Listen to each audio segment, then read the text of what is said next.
Good morning. Good morning. Welcome to the New York City Council hearing on the Committee on Housing and Building. At this time, please silence all electronics and do not approach the dais. I repeat, please do not approach the dais. If you are testifying today, make sure you fill out a slip at the back of the room with the sergeant at arms, even if you signed up online. We also have translation devices in the lobby, Spanish translation, so if you need Spanish translations, you can pick one up in the lobby. Thank you for your cooperation. Chair, you may begin.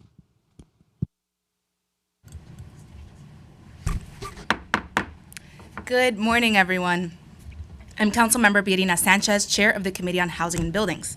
Today, the New York City Council is holding an oversight hearing on an issue that touches the lives of thousands of New Yorkers, the Affordable Housing Lottery, and the flawed platform that our city uses to administer the lottery, Housing Connect.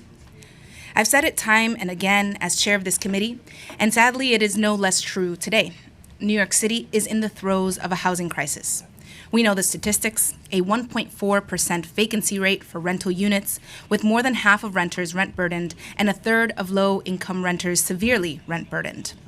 If you want a low-cost unit, you essentially cannot find one. But today, I urge us to look beyond these statistics and remember the human costs of this crisis and the frustration that New Yorkers experience when even the few resources that we do have available are confusing and difficult to navigate. Every day, in my district office in the West Bronx, we serve dozens of our neighbors who are desperate to find an apartment, to find a safe, affordable place that they can call home. My staff works tirelessly to help these constituents gather their paperwork, navigate a platform that often leaves them with more questions than answers, and, for the lucky few, secure an apartment after months or sometimes years of trying. But for as much support as we provide, the reality is that for many, the technology has made it harder, not easier, for New Yorkers to find an affordable apartment that meets their needs. Today, our hope is to shine a light on fundamental issues that continue to plague Housing Connect and turn our collective attention toward solution. Some context: between January 2014 and June of 2020, a 6-year period, 29 million applications were received on Housing Connect, compared to just 27,819 leases signed. That means that just one lease was issued for every 1,000 applications that were submitted. The root cause here is, of course, that we have just a fraction of the affordable apartments that we need to meet the demand. But the application technology itself also causes a necessary delay. For instance, according to the fiscal year 2025 Mayor's Management Report, it takes HPD an average of 191 days to approve an applicant after the applicant has won the lottery. During this period, the lottery winner's housing unit sits vacant, denying someone the opportunity to live in an affordable home for over 6 months. And some types of affordable apartments regularly take longer than 191 days to fill. In cases where a previously occupied affordable unit becomes available, which is commonly known as a re-rental, HPD's marketing handbook or requirements require that the building's marketing agent reach out one by one to applicants who expressed an interest in re-rental units in general when they created their Housing Connect account. This process leads to the marketing agent contacting applicants who may not be interested in a particular re-rental unit that has become available and creates delays in finding a new tenant for the affordable home. There are also concerns that the lottery system is not accessible to some New Yorkers, especially those who may struggle to use Housing Connect's online interface. In particular, older adults, older New Yorkers, and New Yorkers without access to a computer face significant barriers when it comes to learning about new housing lottery opportunities and responding to HPD's notifications in a timely manner. And although HPD's marketing handbook requires that paper applications for housing lotteries be accepted, anecdotal information suggests that few applicants are aware of or utilize this option. I'm sorry, there's somebody who has something on speakerphone or something, and it's very distracting. Someone has translation services. Oh, okay. She's loud. Okay, no problem. I'm just like, are they talking to me? Okay, no problem. And although HPD's marketing handbook requires that paper application, okay, I already read that. Okay, proving that you are income eligible for an affordable housing unit is difficult enough and shouldn't be further complicated by barriers to computer literacy or access. To address these issues with the housing lottery system, I've introduced a number of bills that we will hear today. They are Intros 1264, which would require HPD to allow users to apply directly to specific re-rental units on Housing Connect. Intro 1265, which would allow applicants or a designee of their choice to receive notifications concerning lottery applications by email or text message. So, figure grandma can assign her grandchild to receive those notifications. And Intro 1266, which would establish a program to provide in-person Housing Connect application assistance in publicly accessible spaces such as older adult centers, community centers, and recreation centers. These three bills aim to improve the efficiency of the housing lottery system and ensure that more New Yorkers have a fairer shot at securing an affordable apartment. I want to thank our partners at the University Neighborhood Housing Program, or UNHP, the members of Ahora, Affordable Housing Opportunities Right Away, for their collaboration on this legislation, as well as my staff, Maria Villalobos, Ben Ratner, Kim Castellanos, Gerard Fernandez, Paola Olivo, Joenia Llegue, Carla Castellanos, Gerard Fernandez, Paola, that's repeated, okay. And of course, our committee staff, Austin Maloney, Jose Conde, Andrew Bourne, Dirk Spencer, Jack Story, and Reese Hirota. I'm joined today by Councilmember Eric Dinowitz and Crystal Hudson. We will be joined by others shortly. And before we hear from HPD, I'd like to read an opening statement from Councilmember De La Rosa, who could not join us today, but her bill 1207 is also being heard.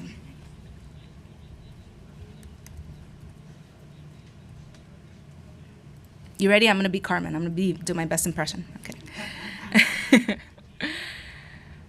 All right.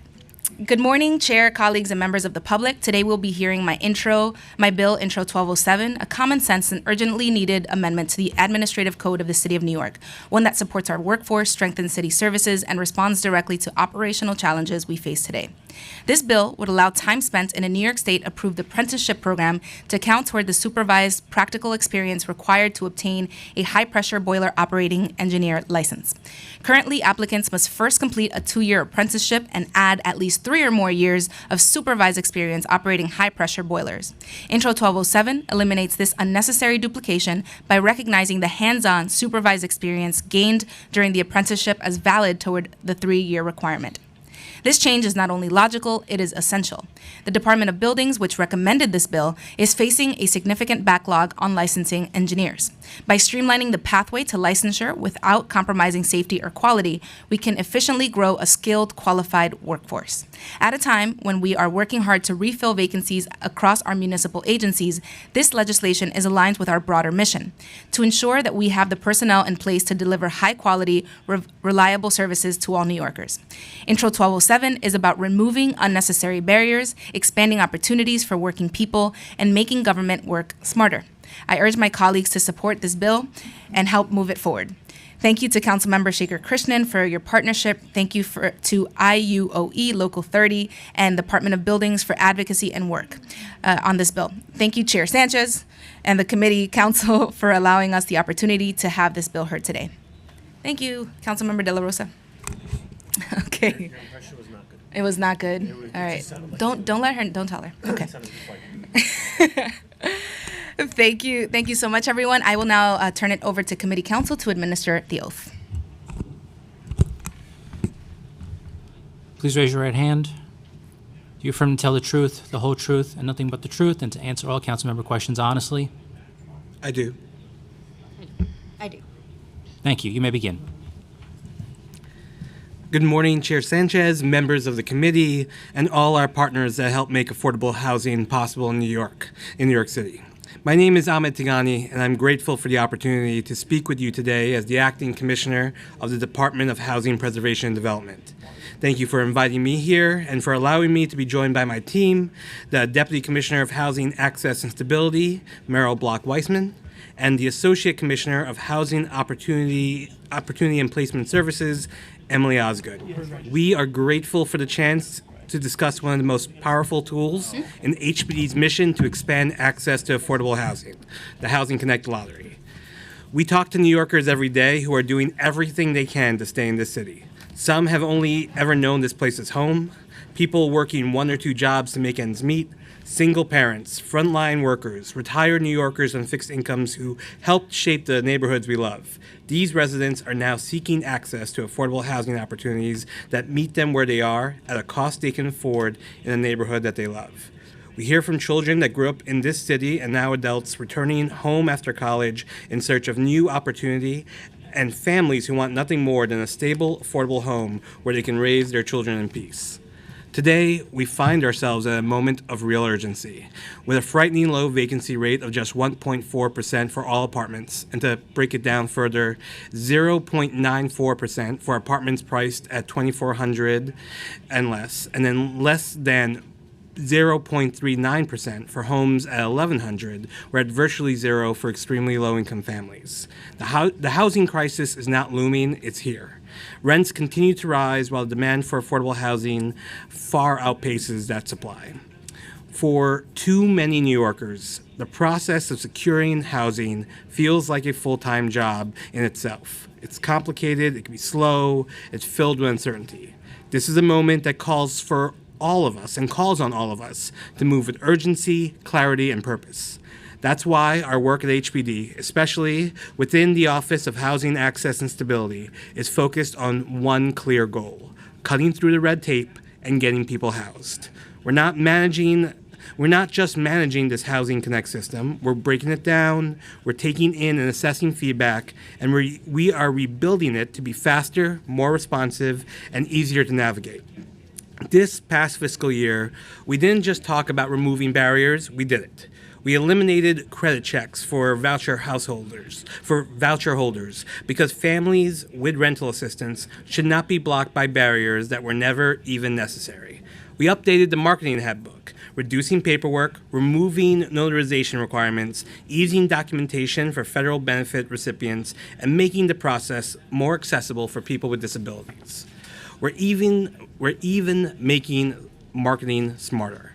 In addition to requiring most new lotteries to advertise in newspapers and conduct outreach to local community-based organizations and elected officials, HPD and HDC is the Housing Development Corporation and our sister agency in the housing work. We send email blasts to hundreds of thousands of active Housing Connect users whenever a new opportunity becomes available. We also email applicants directly when there's an update to their profile, whether it's a reminder to submit documents, a status on an appeal, or a final determination, so they never miss a step in the process. Our website also offers Housing Connect trainings with short, informative videos on how to apply lotteries, set up an account, income eligibility, and more, along with a FAQ, frequently asked questions document, answering New Yorkers' most often sought after issues and questions. We're already seeing results from those changes. In 2024, HPD helped more New Yorkers move into affordable housing than ever before. 14,654 households. That's over 14,000 second chances, new beginnings, and families finally able to exhale. Of those, more than 10,000 secured homes through Housing Connect lotteries, and another 4,600 families moved out of shelter and into HPD's homeless set-aside units. In total, more than 300 affordable housing lotteries were advertised this year, opening up opportunities across the 5 boroughs. And currently, today, there are 31 rental opportunities available in Housing Connect, resulting in 2,675 units across the city that people can apply to. This work is about keeping New Yorkers housed. That's why we've expanded the programs and support systems that promote long-term stability. We've refreshed our retention and stabilization service requests for qualifications, which is our document that we refresh so that there are providers who support formerly homeless clients, if they choose, to maintain a stable tenancy after moving into affordable housing. For families transitioning out of shelter, we've provided $2 million in essential furniture vouchers, helping them settle in with stability and dignity. And with the councils and the New York City Department of Consumer and Worker Protection's help, we've issued the Ready to Rent program, pairing free financial counseling with hands-on application support so more New Yorkers can successfully navigate the process from the very beginning. We also coordinate educational campaigns, trainings, and in-person events with the Department for the Aging, the Department of Veteran Services, the NGEV, the Department to End Gender-Based Violence, and other city agencies to work hand in hand and share the most up-to-date information with our communities. Another key component of our outreach is the Housing Ambassador Program, a network of about 50 trusted community-based organizations at over 60 locations across all 5 boroughs that work directly with New Yorkers to help them apply for affordable housing, maintain their Housing Connect profiles, and navigate the tenant selection process. Many of the council members here today represent districts with active housing ambassadors, and we're grateful for your partnership in connecting residents to those important services. This on-the-ground work is further supported by HPD's Housing Connect outreach team, which leads public-facing lottery presentations and workshops in partnership with community organizations and in collaboration with elected officials. In calendar year 2024 alone, this team helped coordinate nearly 80 events citywide, reaching more than 3,000 New Yorkers. For residents who need help at and outside of these events, our Housing Connect hotline offers another layer of support. Staffed by a dedicated team of 22 incredible public servants, the hotline responds to over 10,000 calls annually. We also maintain a dedicated customer service email that fields hundreds of questions and complaints each week. Beyond this, HPD's Division of Neighborhood Development and Stabilization, which is a part of the Office of Neighborhood Strategies. You normally work with them on planning work, on our neighborhood plans and individual public sites. They interact with the community, and through that work also offer a venue for talking about Housing Connect, learning about Housing Connect. They regularly attend citywide events and speaking engagements to represent HPD's programs and respond to housing questions. But we also know there's more work to do. We're investing in the future of our systems, starting with a full-scale overhaul of Housing Connect. We're committed to making it faster, clearer, and easier to use. This work is already underway and will continue over the next year. As part of the broader transformation, we're carefully reviewing the legislation being considered today. Intro 1266 would require HPD to create an in-person Housing Connect assistance program in coordination with other agencies. We recognize the intent behind this bill, and it's something we believe in as well, to ensure New Yorkers can get the help they need navigating the affordable housing process. As mentioned before, we have a number of existing relationships with community organizations through our Housing Ambassador Program.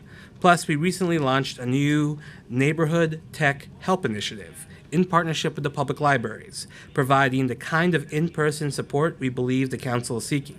From one-on-one digital guidance to multilingual application assistance and help with completed paper applications, these programs are connecting New Yorkers to housing opportunities every day. We'd welcome the opportunity to discuss ways we can work with the Council on these efforts. Intro 1265, which proposes notifying applicants through Housing Connect and allowing them to designate a representative to receive updates, presents a really thoughtful opportunity. Whether it's a daughter helping her mother, a caseworker supporting a client, or a friend assisting someone without regular internet access, this flexibility can make a real difference. We'd love to explore how we can build this out together as part of the Housing Connect redesign. Our preference is to shape this as a flexible, user-informed feature, something we can adapt and improve over time. We're currently engaged in testing a set of new waivers and program processes and would like the opportunity to test and refine what works best for applicants. At this time, we'd like to see this process continue before determining if legislation is needed. Intro 1264, which addresses how affordable housing units that become vacant are re-rented through the Housing Connect portal, touches on a process we are actively rethinking. We recently rolled out a new temporary update, the third update announced over the last few years to improve the process. Re-rentals will continue to be required to be posted publicly and accessibly, but it will not be necessary to send it through HPD's Housing Connect system, though many may continue to do so voluntarily. This added flexibility is one example of ways we're testing strategies to help fill units faster and reduce unnecessary paperwork.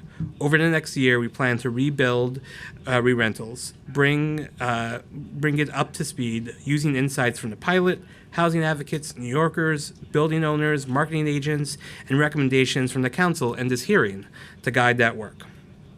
In closing, I want to be clear, this is a priority for me, and we know that there's still more work to do. But we've seen what's possible when we act quickly, listen closely, and stay focused on what matters. Thank you for your partnership and for holding us accountable to the New Yorkers we serve. Thank you to the New Yorkers who use our program every single day and provide us with feedback on how to make it better. I look forward to working with you to keep pushing this work forward. Thank you.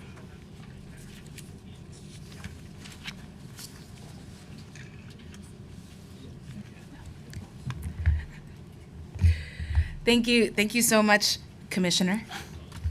I'm taking the acting out, so Commissioner, just speak it into existence. How amazing would the world be if we had Ahmed as Commissioner of HPD?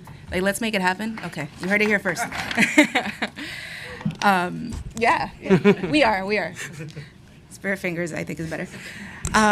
No, thank you, Commissioner, for your engagement on this. Thank you also for the announcement that HPD made this week. I think that's a step in the right direction, of course, on dealing with the issue of rentals. And thank you for your thoughtful testimony. I look forward to hearing more. I want to just start off with a couple of clarifying questions on your testimony, and then I'm going to turn it over to my colleagues before I come back for my, you know how we roll, the in-depth stuff. So, for starters, very excited to see a reference to a redesign of the Housing Connect system. Can you just talk a little bit more about that? What time? I know the agency has been engaging stakeholders. What's your timeline and time frame and sort of the scope of changes that you're considering? Absolutely. So we've already put in place maybe the hardest part of the work, which is making sure that we have both the funding in place, the technical advisors in place, the contract in place to be able to have the team that works through the changes we want to work on. We've also, again, I'm very grateful to the support of HDC, been able to bring on additional staff just to work through our scope of work and make sure that we have the team in place. Right now, we believe that the next year is a critical year for us in being able to not only ensure that we have the right business requirements through the conversations we've had with partners.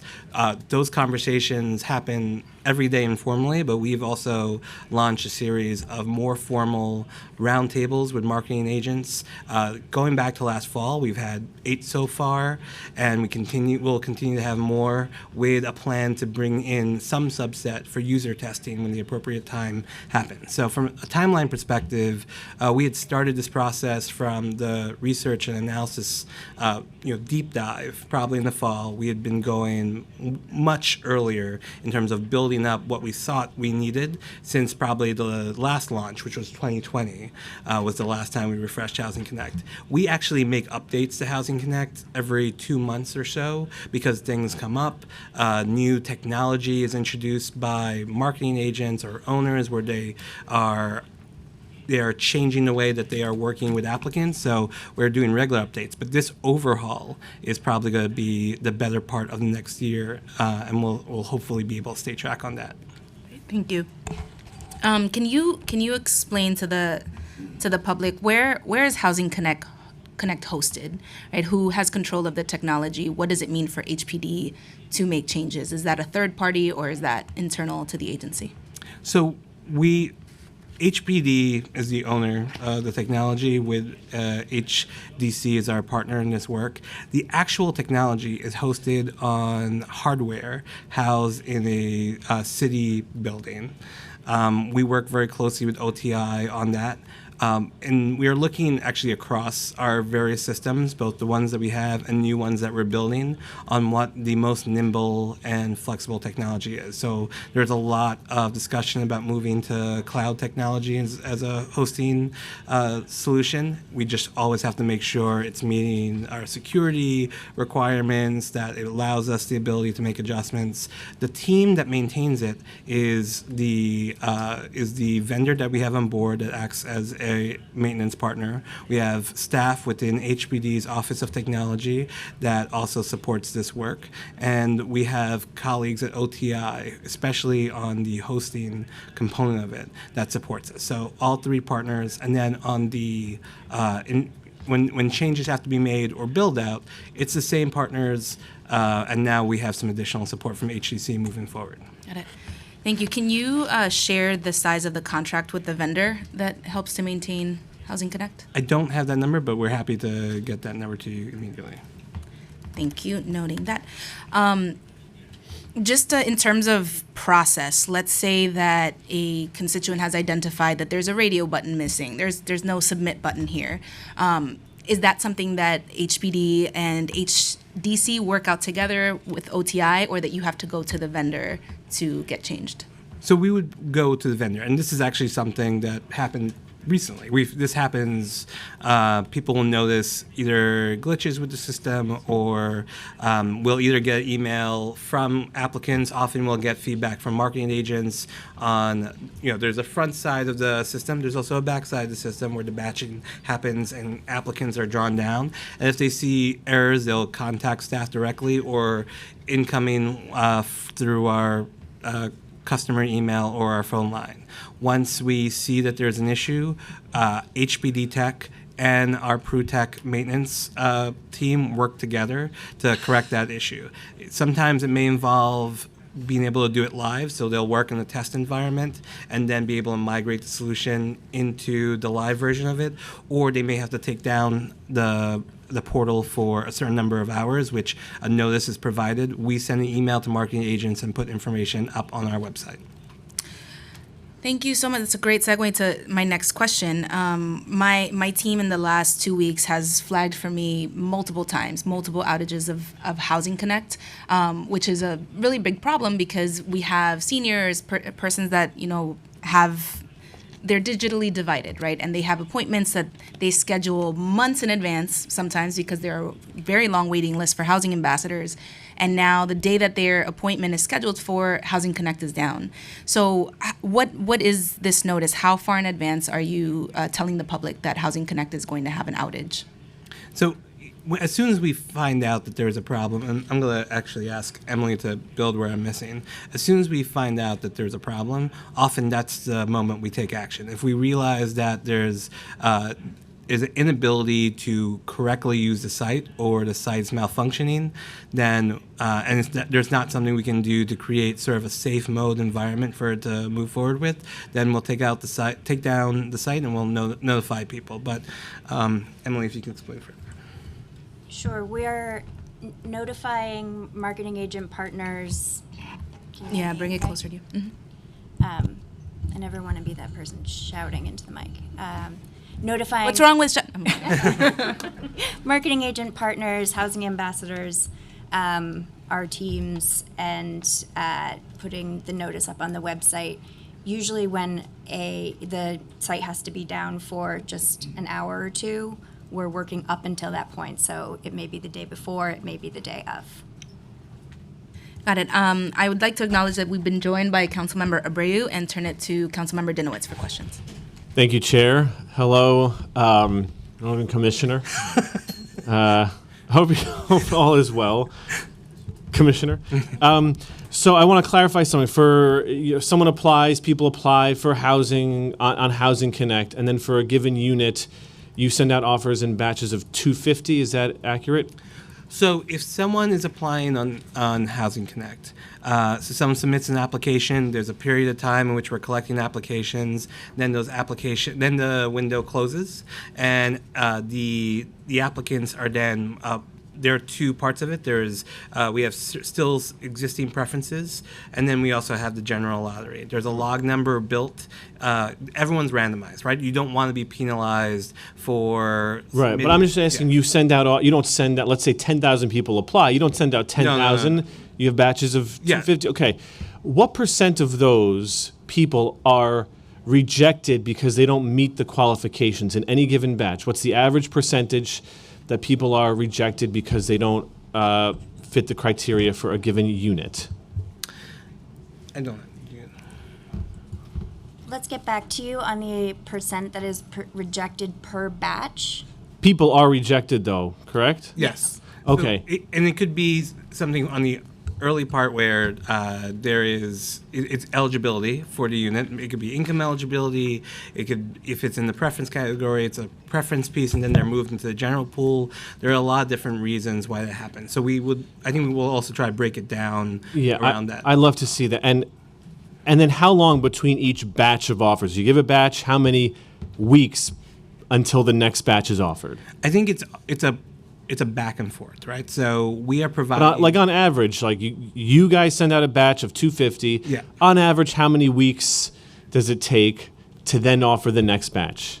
I think two things I would just say, and Sure. I'm going to give you a number for one of them. So they're different for different size buildings. The lottery can be more or less complicated. So we provide a batch of applicants to our marketing agent. The marketing agent goes through that process. When they're done with files and they decide whether an applicant is the right applicant or not, that's when we will give more information for them to flow through. I think the number we're at is around, when it reaches the marketing agent, is about 40 to 45 days. Okay. Where I'm going we're to tell you seeing- why I'm asking. Okay, but that's helpful. So 45 days between, we don't know the percentage of people rejected because they don't qualify, but it's a number. And here's why I'm asking. Because we do Housing Connect in my office, we work with a number of providers that we fund in the city council. That the filters on the Housing Connect search, they don't properly remove listings that don't fall under certain criteria of the filter. So a user may apply for filter, they say, I can afford this much, I have this many people, but it pops up a bunch of other options, and they say, well, the filter tells me that I qualify. So I'm going to go ahead and apply for those apartments only to find out that, within 45 days, let's say, they don't qualify. Additionally, a person's income is not relevant if they have a voucher, correct? If they have the voucher, right? So there's no option to say, hey, I have a voucher, and to block out the income and just show, what your voucher amount is. That leads to confusion. But I think the issue here is with a filter that doesn't actually filter properly, you have people applying for apartments who may not qualify. Now, that's a pain in the butt for them. But what's worse is that someone in the second or third batch who would have otherwise qualified, their spot may have been taken up by someone who didn't qualify, who could have been told beforehand, if the filter were properly working, that they're not going to qualify for this apartment, so they should apply for something for which they qualify for. So, can Housing Connect be amended? Can you guys amend Housing Connect to make a more accurate filter system? So I would, two parts. Yeah, yes. So this is actually something that we're looking at, and I'll let Emily build on it.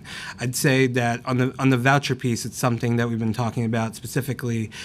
We have actually seen some good success with voucher holders in 2024.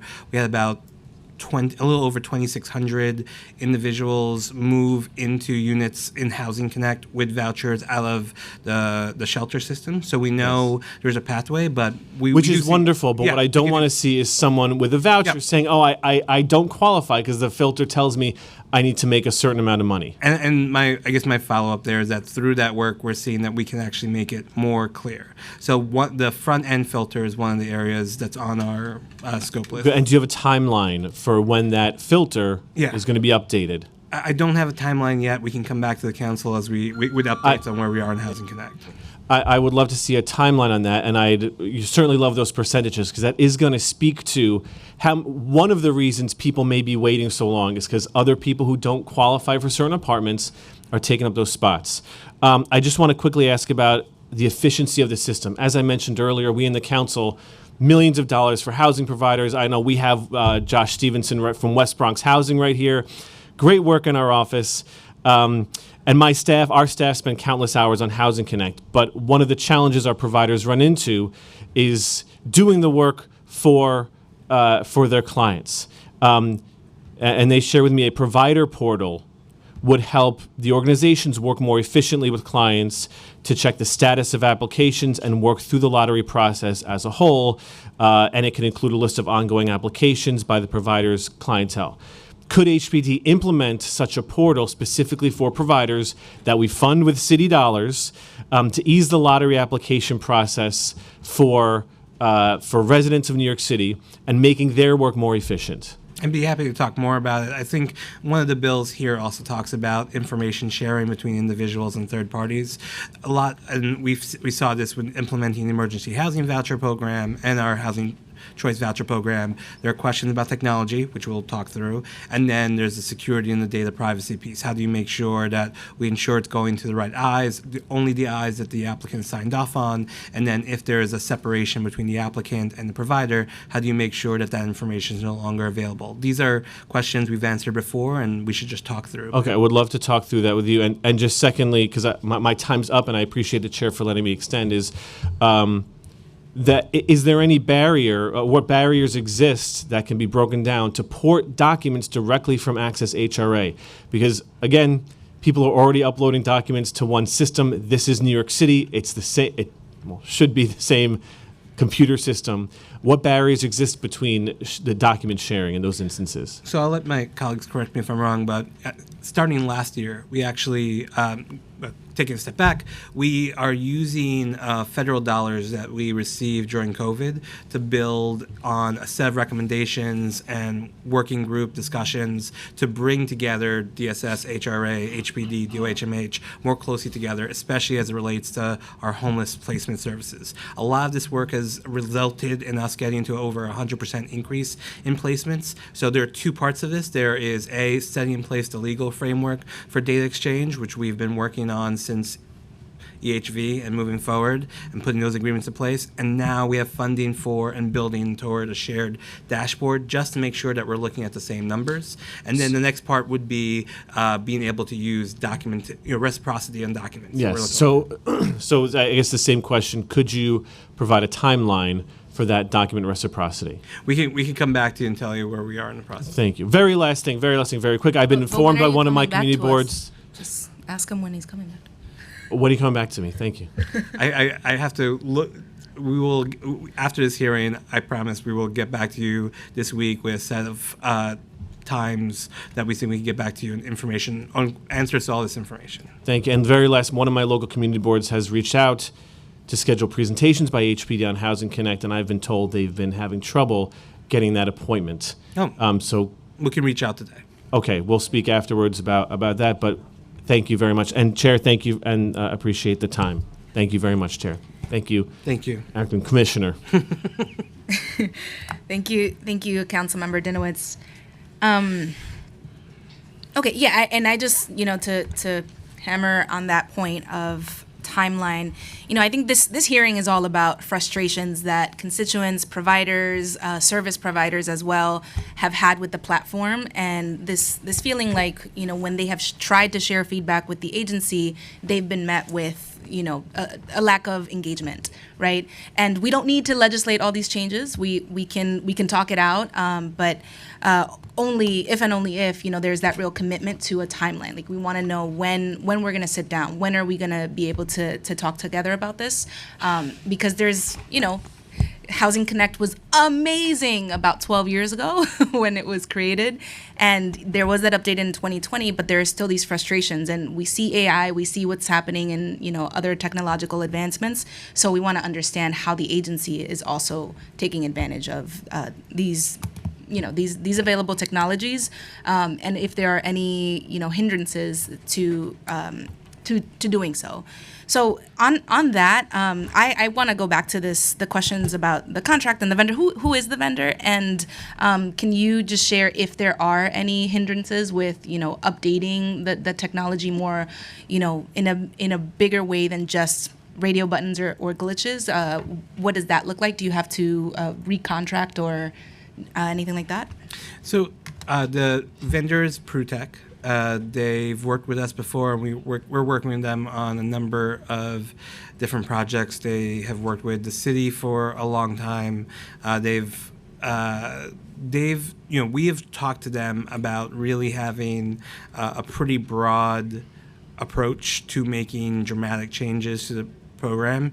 I do feel at this point that within scope there is a lot that we can do. A lot that certainly has been mentioned here at the hearing has been things that we've talked to them about and wanted to work on. And as we continue to meet and talk and engage with both the public and regularly check in with the council on this, I think that we'll be able to fit within our scope what we need to do. There's always the opportunity, there's always the chance in a tech contract that what we want to do goes further than where we are, and then it will be necessary to do a contract amendment. But I don't see that currently as an issue.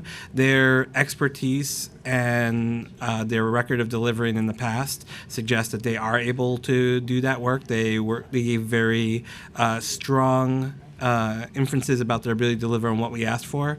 And so I feel like they have the tools to do it, plus HPD staff and our colleagues at OTI. So I feel like we have the tools to get what we need done. We have a pretty broad approach at trying to really push the envelope, and especially in the things that have been discussed so far and the feedback we've gotten from marketing agents, that is within the scope of what we want to do. And then the last piece of it that's always, it's both interesting and will continue to keep us sharp, is that the marketing agents and their owners are also developing new technology and engaging either through the lottery process or how they work with their re-rental work or just how they manage their buildings. We saw last year a couple of examples of new things that we learned that actually had interactions with the system that causes us to pause and figure out how to make sure that we can work with them to do what they can do, what they need to do to work well with applicants, but not create problems for our system. So that really put into focus the idea that as we build something,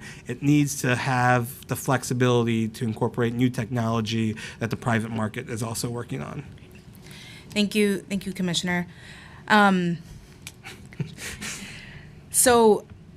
And one more follow-up on the notice, the question of notice around outages. So in my office, I just asked my team, what is the waiting list?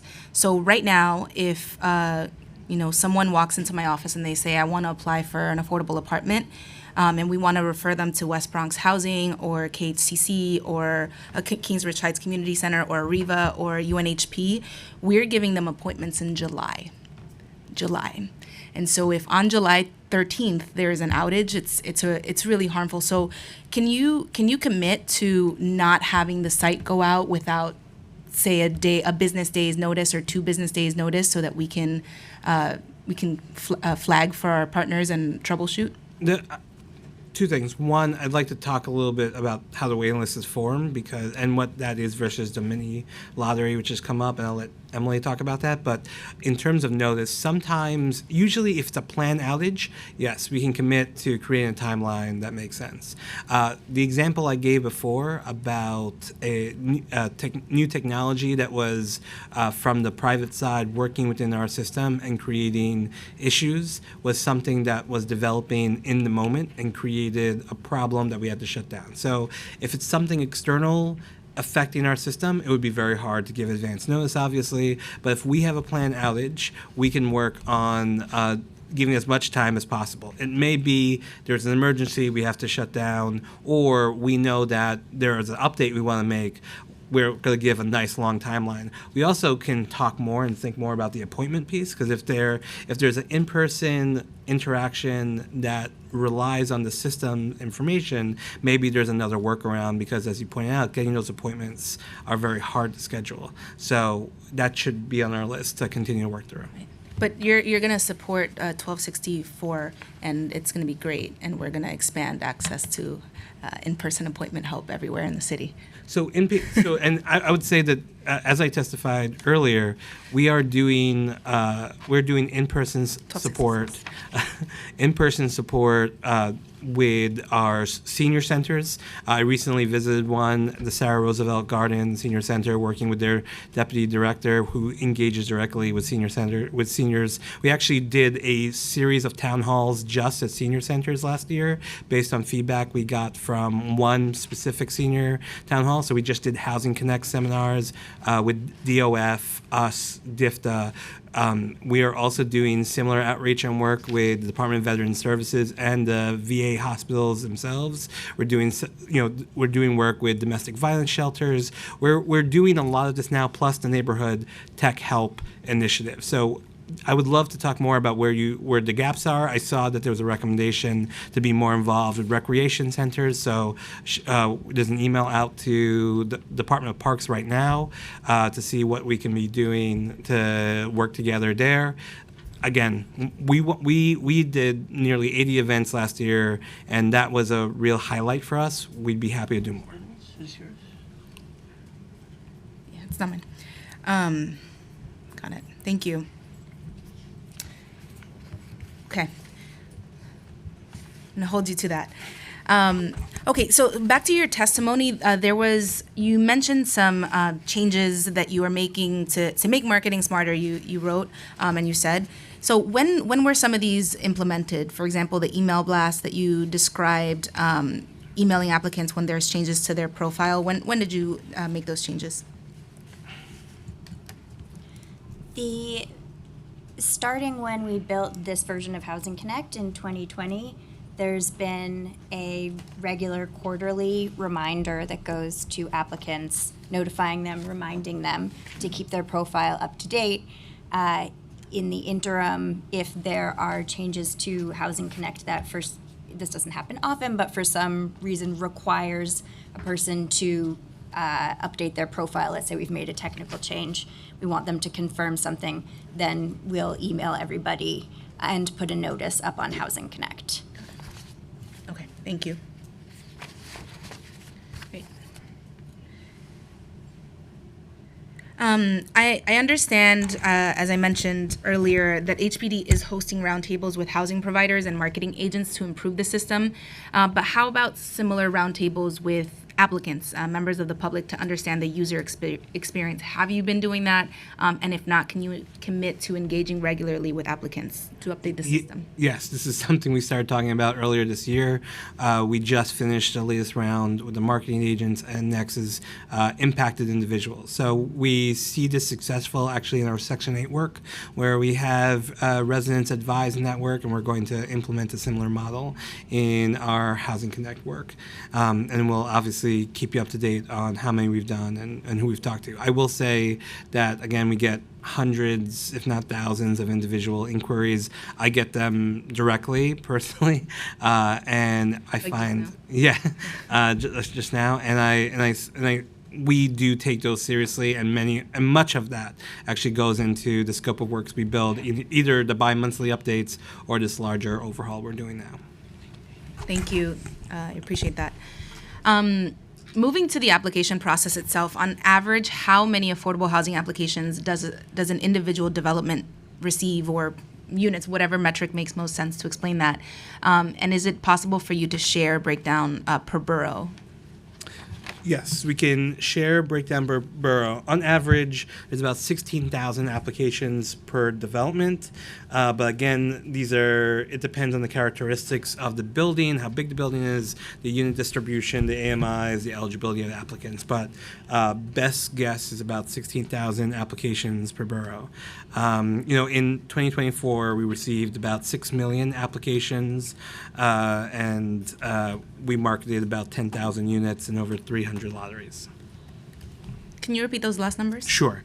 2024, all lotteries received nearly 6 million applications, over 10,000 units marketed, over 300 lotteries. This does not include the homeless set-aside units, which are also part of this process, but separate.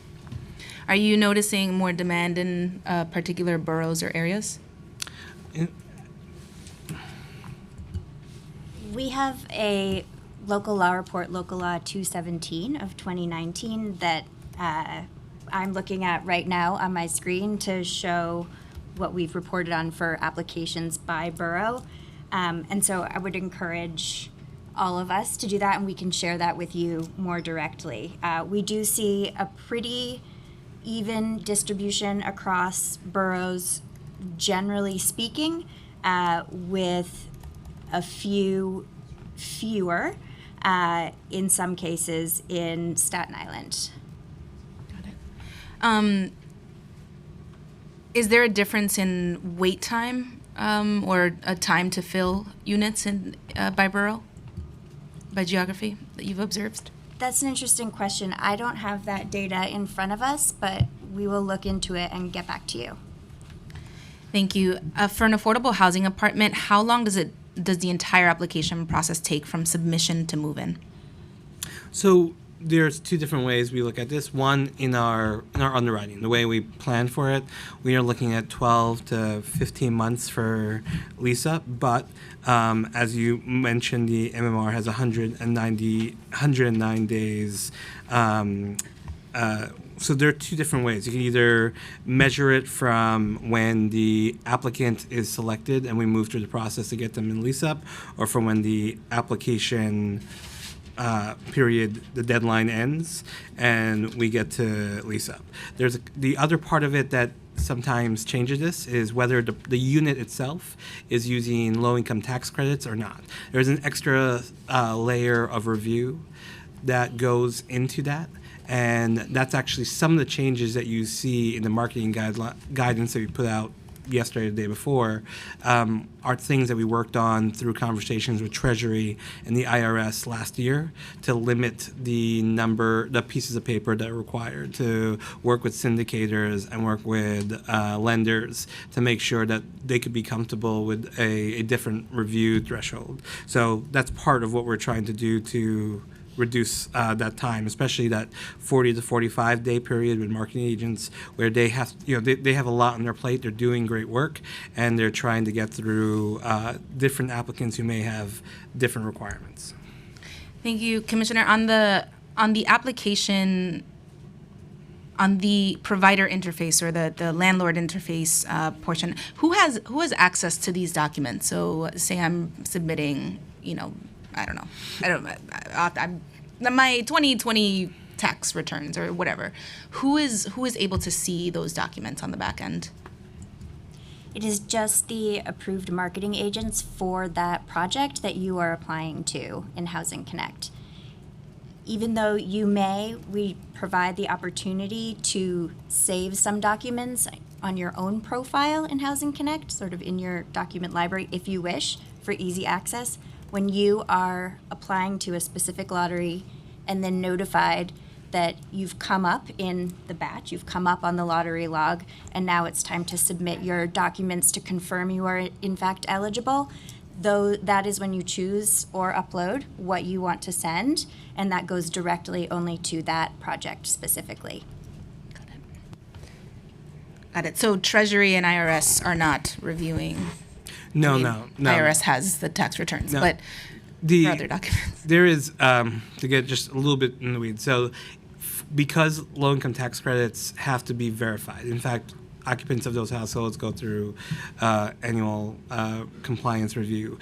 The marketing agent just has to make sure that those households are income eligible to be in a unit that's been funded with low-income tax credits. And so the handbook and the rules about how much paperwork you need and what the requirements lived on the federal level. So one of our early priorities going back to 2022 when we issued Housing Our Neighbors was to cut paper that we don't need, whether it's in the Section 8 application or in the marketing world.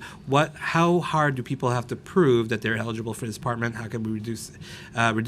One of the things was looking at the low-income tax credit compliance and seeing if they need as much paperwork as we're currently requiring. And that was the involvement on the federal level. Nothing at the intersection that we're talking about now involves that. That was just getting clarity on guidance that we can then give better guidance to our partners in housing.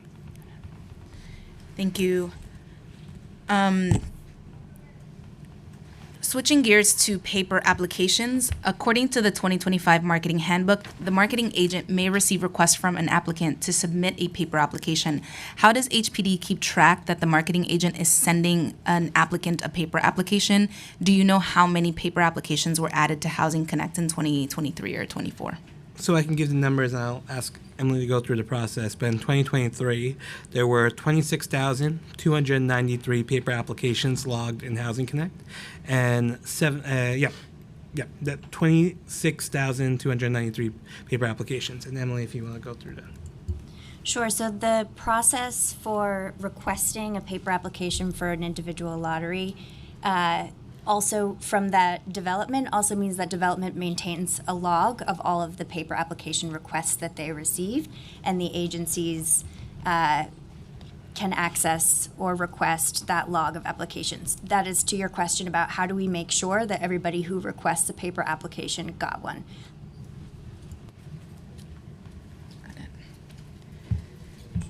So are the marketing agents reporting to HPD? That's right. And at the user level, how do I know how to contact the marketing agent?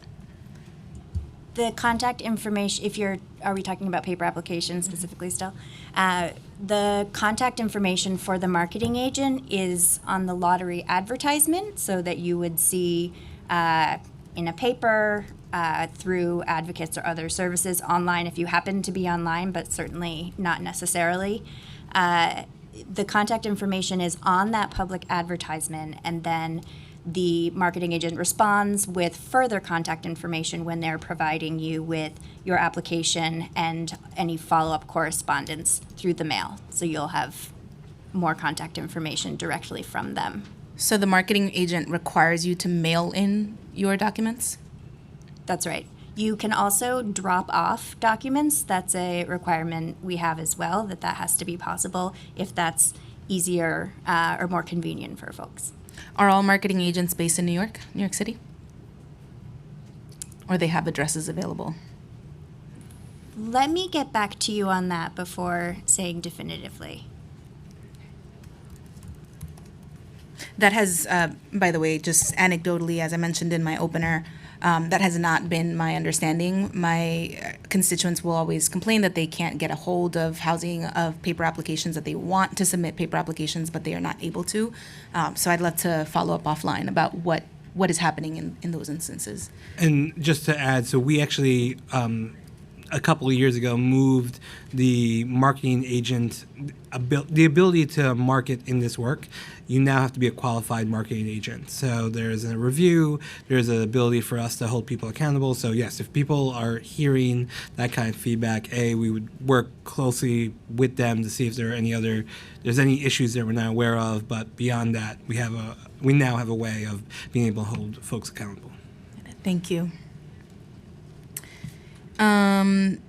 And sorry, last one on this. Who tabulates the paper applications? Who sort of enters them to where they need to be? After the lottery deadline date, when paper applications are submitted, mailed in, then the marketing agent staff enters the paper applications into Housing Connect as part of a structured, organized event that the agency does virtual monitoring of to make sure that everything is going smoothly and that we can answer any questions or issues that may come up during that time.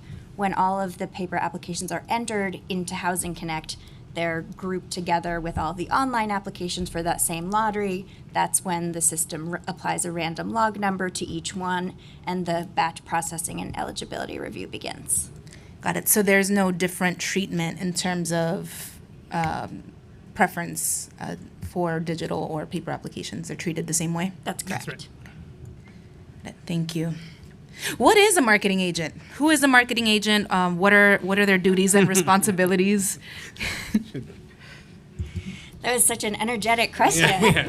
Who are these people? Who are these people? So marketing agents are they can be their own companies. They can be departments of housing developers, we find. Some have simultaneously work in property management or development. Others are specifically focused on this marketing process through the housing lottery. They're organizations that, as the commissioner mentioned, have to qualify by showing that they are trained and have capacity in running this lottery process. That means that they need to attend our fairly extensive HPD marketing agent training, that they are trained in low-income housing tax credit eligibility, which drives much of our income qualification criteria, as many know, and that they are trained in fair housing by a qualified provider. We take a look at that as part of the pre-qualification process, confirm that their facilities, their tools are accessible and up to our standards, and meeting those thresholds, then we would approve them to be on our marketing agent pre-qualified list. Who is selecting the winners of the lottery? Is that the marketing agent, or is that happening at the agency? It is both. The marketing agent is interacting directly with the applicant to do that income eligibility review, all of the detailed confirmation and documentation that's required, and then the agency is confirming that everything is in order before the applicant is offered the opportunity to sign a lease. Right, but who does this? I think you said something insane, like a couple million applications for 10,000 units that went up for rental last year. Though that universe of applicants that were cycled through to get to those 10,000 winners, who selected that universe? So if I understand correctly, the marketing agents are the ones reviewing the applicants. They are selecting the ones that are eligible, and we reviewed the file to make sure that they're eligible. The log is how we make sure that they've gone through in the appropriate order based on the log number they were issued after randomization at the top end. The first step is to go through the existing preference categories, whether it's municipal, mobility, the community preference, and then move into the general population. So those are the two tiers, but it's randomization, log number, cycle through, the applicants are selected, and then the file is reviewed for confirmation. We do a back-end audit now, and that way we make sure, and that way we make sure that things are done properly. But we have at any point the ability to request information or review things that are in process.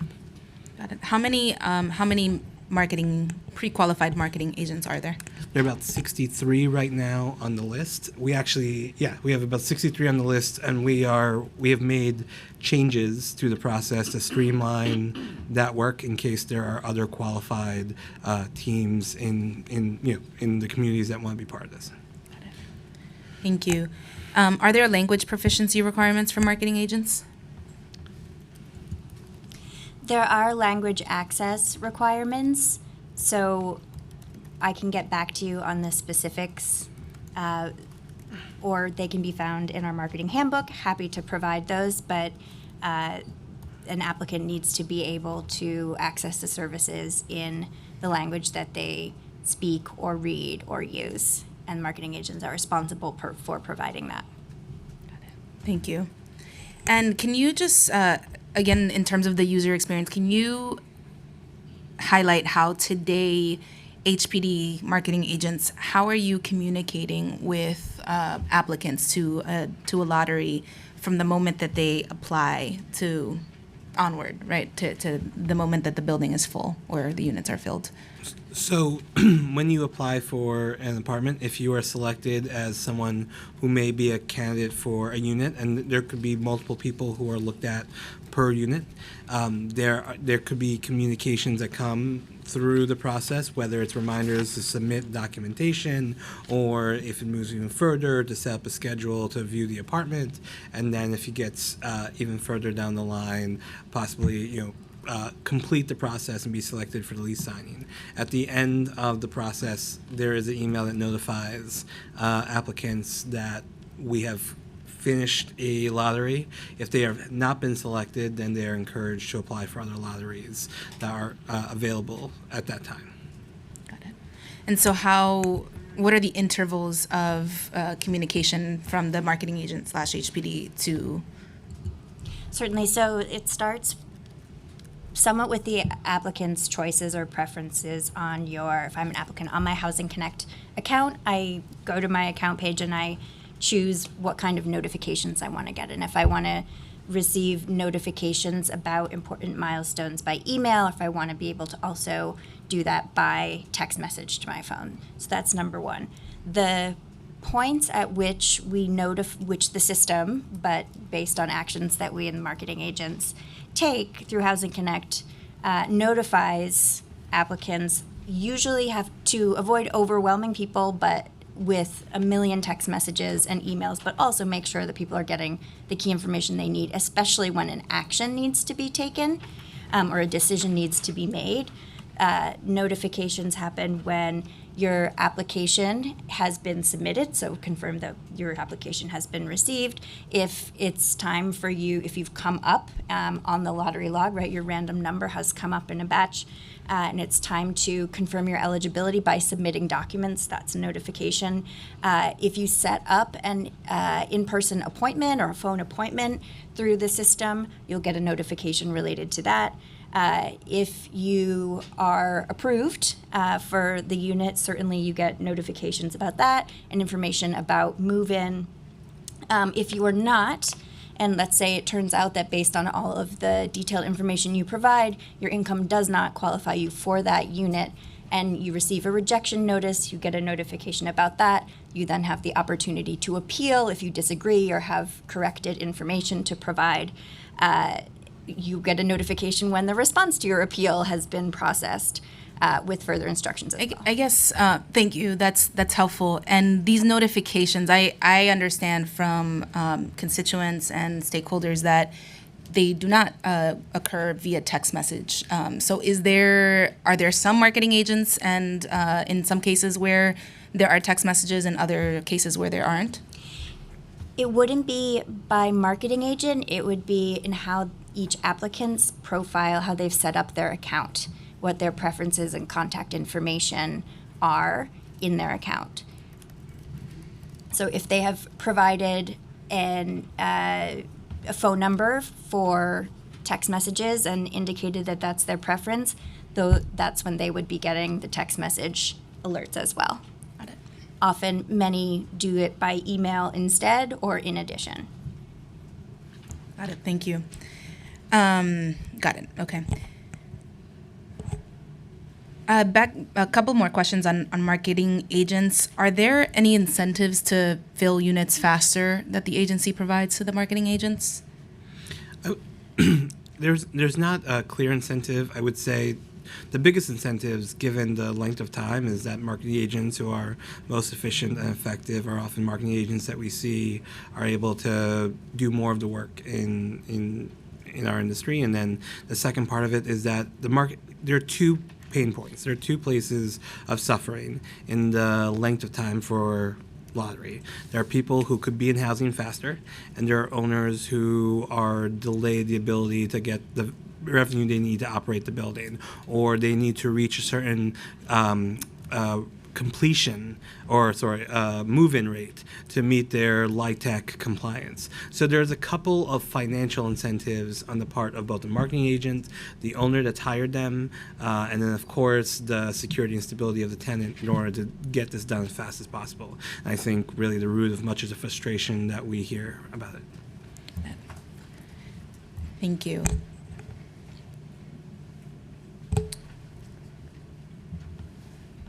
Do you have any sense internally at HPD whether there's difference in performance between marketing agents that are also developers or affiliated with development companies versus those that are independent? This is information we're trying to get from our roundtables now. So we've just started this process of digging in, and we're working with marketing agents to understand when we look at the data, what's happening for them on their side. One anecdote I'll point, it's actually based in more fact than that. During COVID, the result of the last couple of years, the same kind of hiring challenges that we've had on our side of the real estate market, on leasing and property management, they have had as well. We've seen turnover on both sides of the work, so there is a lot of newer staff, and so that's the reason why we do bi-monthly trainings in order to get people up to speed. Additionally, there's a lot of new information and changes that we've made just in the last 2 years. So that's also something that we're watching to see if and this happens in change a lot. Once you start introducing a lot of new things, does that affect the performance of how quickly you can go? So we're looking at those two things and watching the data. Thank you.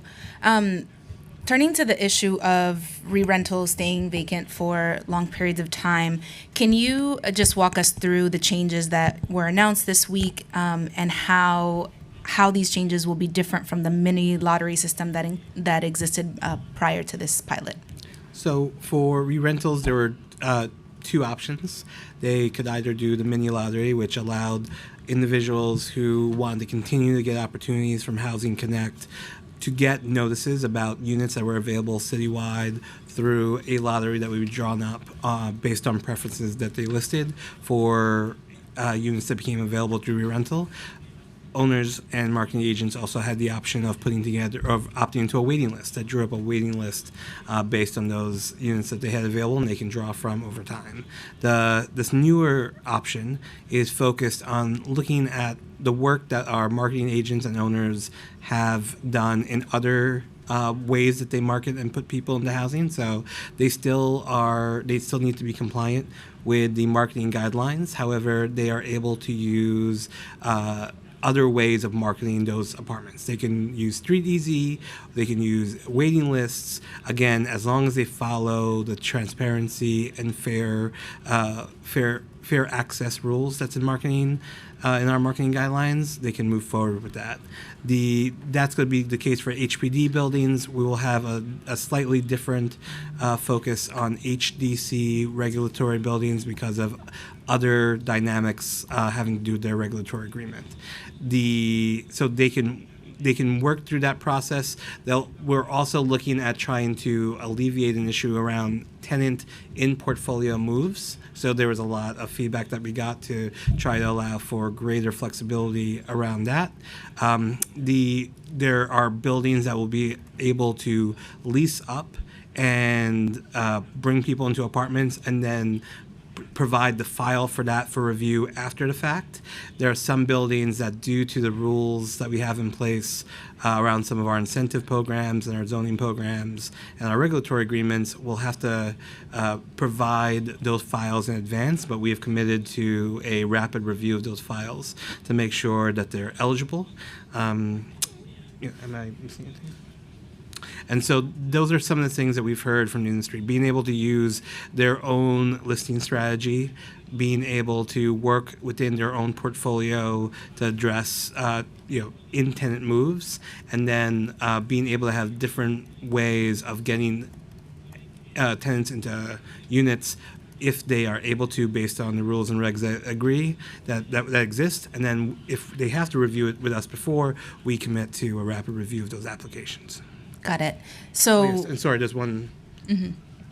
During this re-rental waiver period process, we also have the resources that marketing agents may use outside Housing Connect will all be listed on a page on HPD's website, so that applicants can go to one place, see links to follow to access these resources, even though they may not be on Housing Connect specifically. That's important to us. thank you. And the application itself, even if it's advertised on Street Easy or whatever company, it still has to be submitted through the Housing Connect portal? No, for this waiver, it will move through the housing company marketing agent directly. They are responsible for maintaining the log, the paperwork necessary to prove that they have followed the marketing guidance. And that is something that we will be able to ask for upon request to make sure that people are compliant. At any point, if a marketing agent or owner is not compliant with these rules, the waiver can be rescinded.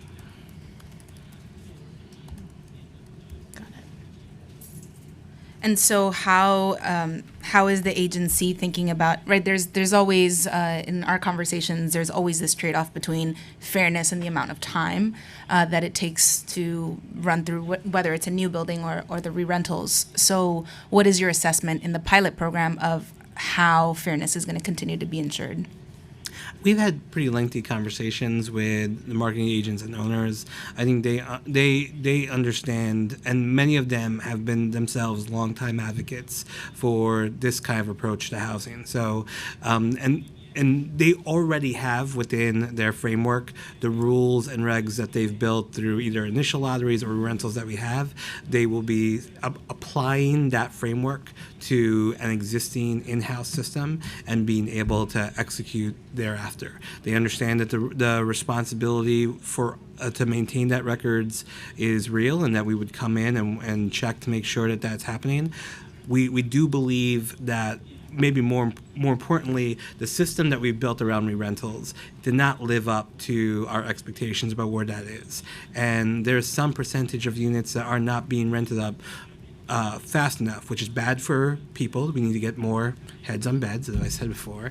And we also need to allow these buildings that are having their own difficulties with meeting operating costs, the ability to get in rental income so they can provide quality housing for those tenants. And many of them have maintained connection to people who have been on a waiting list, have met a certain set of criteria and rules. And so this is something we think is worth evaluating, and we believe we are working with partners who have done this already with us in one way and will transition to this pilot with similar efficiency. Thank you. Appreciate that. How will HPD, after the 1-year waiver, ensure that these units are better targeted to the relevant applicants and filled as quickly as possible? So, the first thing I would say here is that whether it's our initial or our re-rental, the main objective is to make sure that all our units, which are funded by all New Yorkers, is available to everyone who's looking for housing. The people from Brooklyn pay taxes that build housing and fund housing in the Bronx. And so our first step is to make sure that we have a system that rests on these fair housing principles and access and mobility principles. The next bit of it is that in the way that we set up re-rentals, we've already had a way to try to get people more clear about the type of housing they would move to and what type of housing is the best fit for themselves and their family. That's actually a key part of doing fair housing and mobility work. And so we are going to be looking at that as a critical piece of making sure that we're matching people well. In addition to the updates to update your profile if your circumstances changes, so does your housing interest and what kind of re-rentals would be a good fit may change, and then also your status as to whether or not you are currently continuing to look for housing opportunities. Some people have transitioned into different situations. They moved out of the city. They've maybe purchased a home. They are in a rental situation that they are not looking to leave. How do we get that information into the process so that when we are drawing that data down, we are matching people to housing opportunities anywhere in the city that's a better match for them? Okay. Thank you. We'll continue to stay in touch about the timeline on all of these pieces. That's very helpful.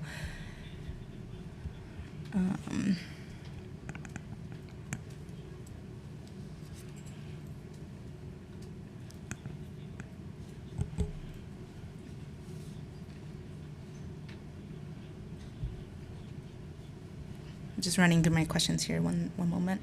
I will have water. This is a good water break. It's a good water moment. I'll flag for you that I'm going to ask about wait lists versus lotteries in general. Okay. But that's not my next question. You want to do that? We go first.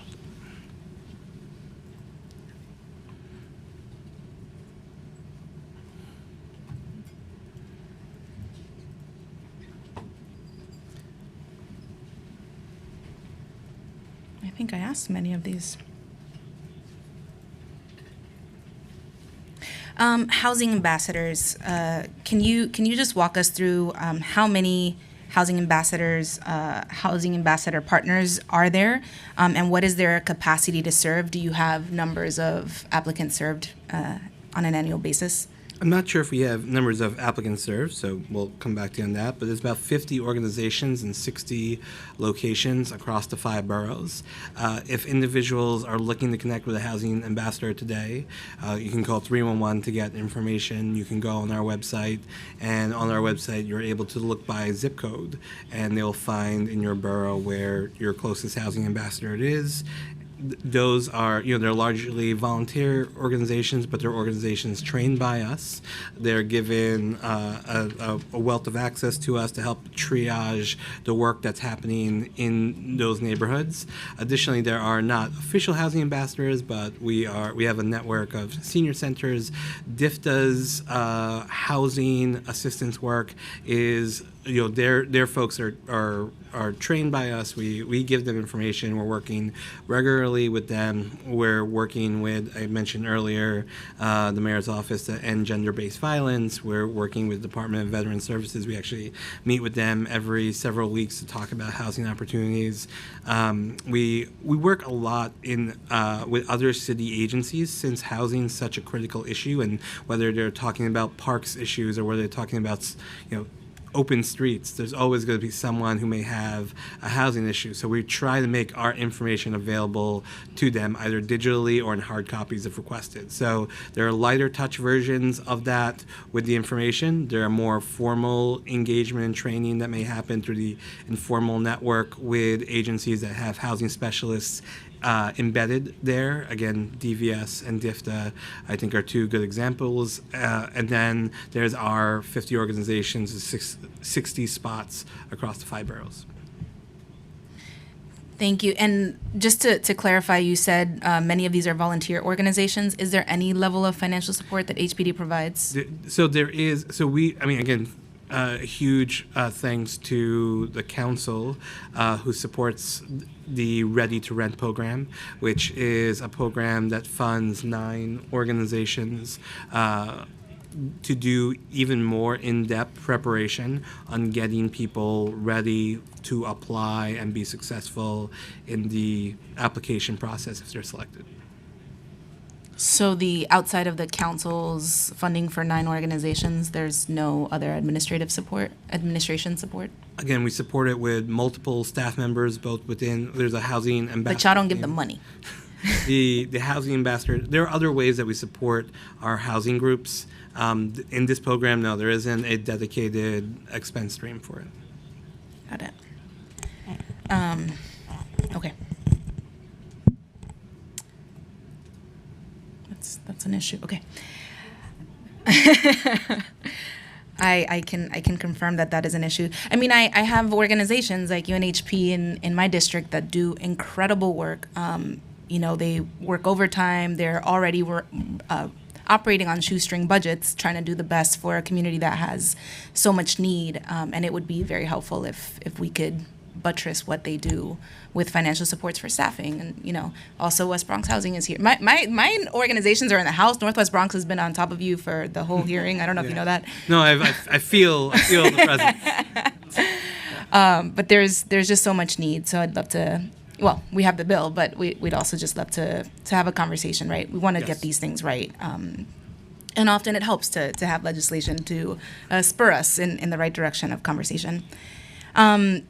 And just to make sure for the formality of asking this, we're also hearing intro number 1207 today by Councilmember De La Rosa, which is a bill that would act on DOB.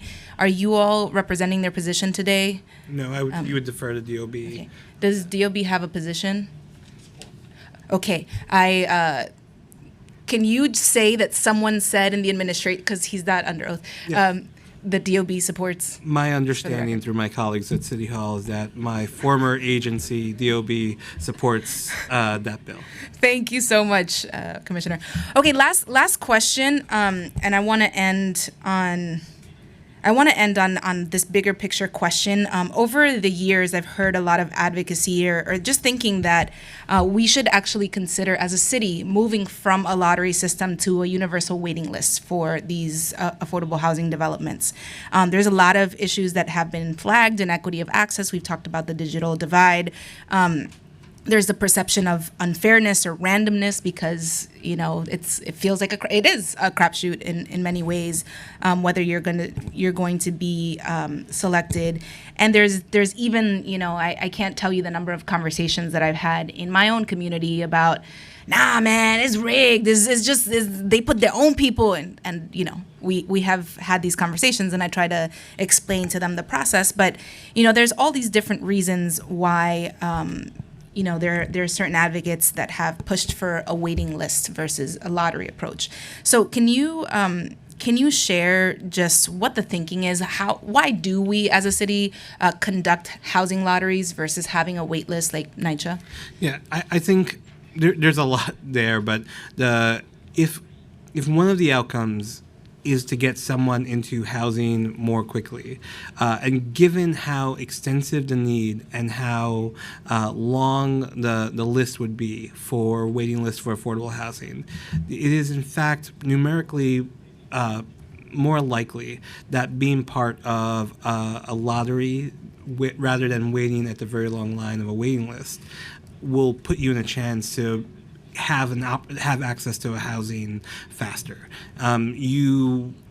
Every lottery, regardless of when you come on, whether it's a couple years ago or the day that you apply, there is an opportunity based on your eligibility, etc., that you can be into housing. We have people who have applied for lottery and then several months later they're able to get into housing. We do unfortunately also have people who have applied for lottery and then they have waited a long time for their opportunity.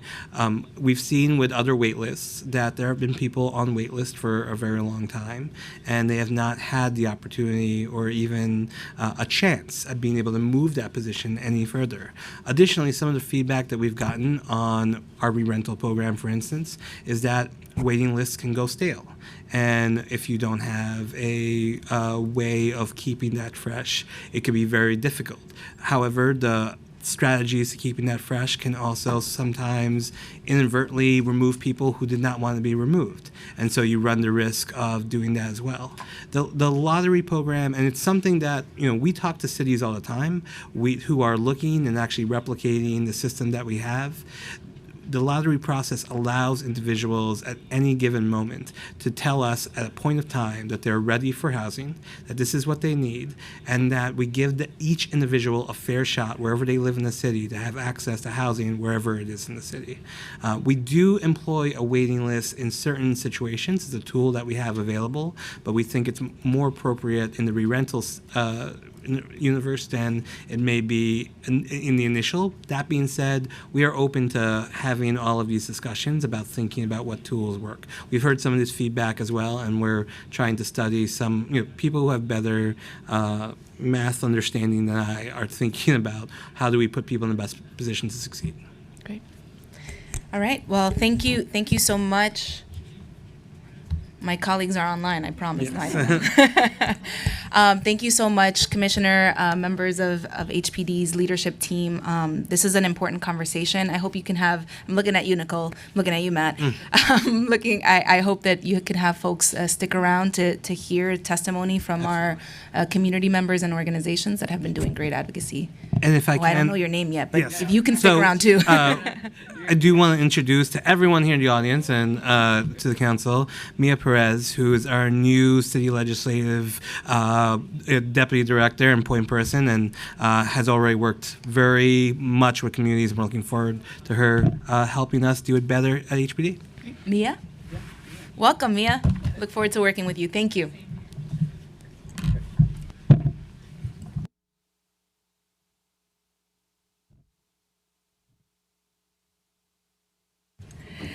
We're going to take a 5-minute recess while I check on my child. And then we're going to, or Nicole and I will check on my child, and then we'll resume.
Okay.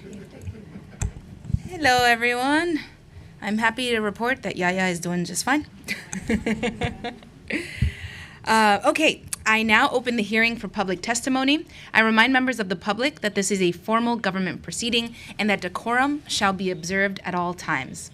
As such, members of the public shall remain silent at all times. The witness table is reserved for people who wish to testify. No video recording or photography is allowed from the witness table. Further, members of the public may not present audio or video recordings as testimony, but may submit transcripts of such recordings to the Sergeant at Arms for inclusion in the hearing record. If you wish to speak at today's hearing, please fill out an appearance card with the Sergeant at Arms and wait to be recognized. When recognized, you will have 2 minutes to speak on Housing Connect, the topic of today's hearing, including the following legislation, intros number 1207.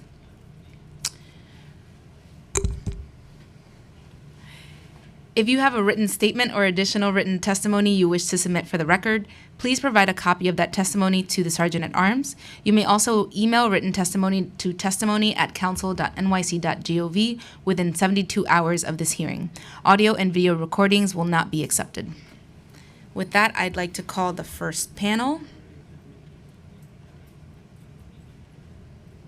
which I definitely have handy. Okay. So first, Ariel Hirsch from UHAB, Humelia Abramson from UNHP, Brendan Mitchell from UNHP.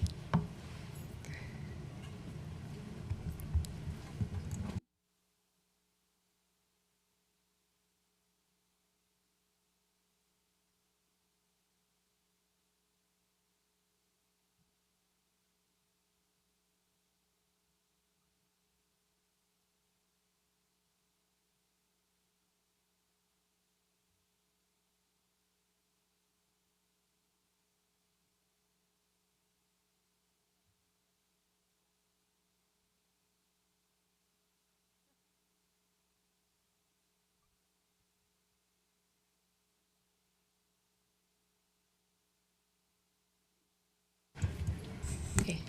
And you, whoever can begin when ready.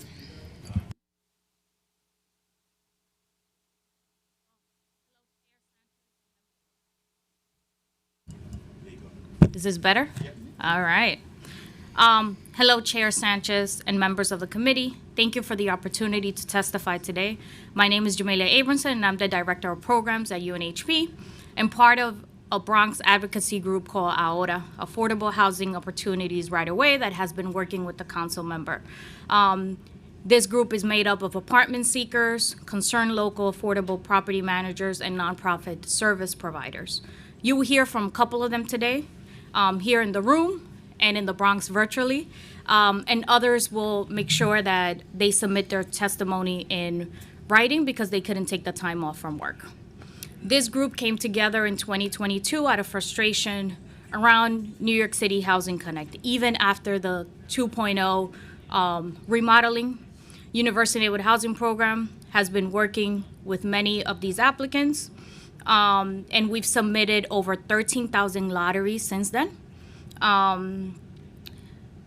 Because the main reason people come through our door is a need for permanent affordable housing. We've offered one-on-one sessions, workshops, webinars to help apartment seekers navigate the Housing Connect portal. Even with this hyper awareness in this particular program, only 36 applicants have moved into a Housing Connect apartment since we've been helping people over the years. And as we like to say, they've won that golden ticket. So only 36 families have won the golden ticket out of those 13,000 lotteries we've submitted. That means that around 80% of Housing Connect units require income that are higher than what the majority of Bronxites earn. For these reasons, after serving as a Housing Connect ambassador and pouring a lot of resources, we ended our formal agreement with HPD. And even though we continue doing that work, we do it very targeted with Bronx residents. Today, I commend the councils for the attention on this issue and urge bold community-centered reforms to ensure that the system truly serves low-income New Yorkers, especially those in boroughs like the Bronx, where incomes remain significantly below citywide averages. In the Bronx, where the median income of applicants we serve is below $25,000, the many so-called affordable units remain far out of reach. We call on the council to focus on 4 key areas. One is to mandate deeper affordability, looking at requirements that reflect Bronx wages. 2, better communication and transparency between agent and applicants. 3, additional funding for housing ambassadors and ready-to-rent providers. 4, a dashboard that the community organizations can see and track the lotteries that we've been submitting. So how do we do those 4 things? And you guys, I don't know how much time I have, but I'm gonna continue. The current income. I have to say it though, so you may continue. Okay, thank you. The current income band used in Housing Connect lottery is often too high for Bronx residents. So we are urging the council to look at and prioritize 0 to 30% and 30 to 50% AMI bands. Right now, if you look, as the commissioner said earlier from HVD, there's 28 lotteries on the portal, but there's only 3 that are for Bronx applicants, and most of our clients want to remain living in the Bronx. They work there, they worship there, so they want to stay there. And the starting income for 2 of those lottery is $83,000, which is not affordable for the people we serve. Even if they're doubling up or tripling up. If we look even at Bruckner Boulevard, which is one of the lotteries currently on the portal, which is a 274 unit development, which is great with an income starting at $19,372, but there's only 24 units within the 30% AMI. So only 24 families will be selected across the entire borough, and most likely our applicants would not receive a very low log number. So we joke in the office that to win that golden ticket, you have to put a lot of prayers and a lot of good energy to make sure that you get a low log number enough that it's 24. Number 1 through 24s are going to be the ones that are going to be first selected. So this system is not really working for the people we serve. We also demand better communication and transparency. There's a lot of emails that I know the HPD has recently implemented in communicating with applicants, but those emails are being filled up with spam messages on lotteries that are not fit for our clients. So they're getting frustrated with the process even further. If I'm getting an email for a lottery that begins with an income band of $83,000, I feel like people are feeling that it's a joke, that the city is laughing at them because they are never going to achieve that income. So these emails should be personalized. Jamila, if you can conclude, Yes. sorry, if you can summarize. Yeah, I would summarize. And then, so better communication, additional funding. Right now, the Ready to Rent program is serving several organizations, but it's only one organization receiving the money, which is Arriva, to my understanding. So spreading more money towards that. And then we need a Housing Connect system that lives up to its name, one that truly connects New Yorkers to those that need permanent and affordable housing. So thank you for the time, and we look forward to further conversation.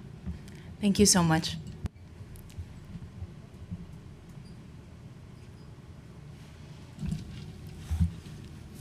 Is that okay?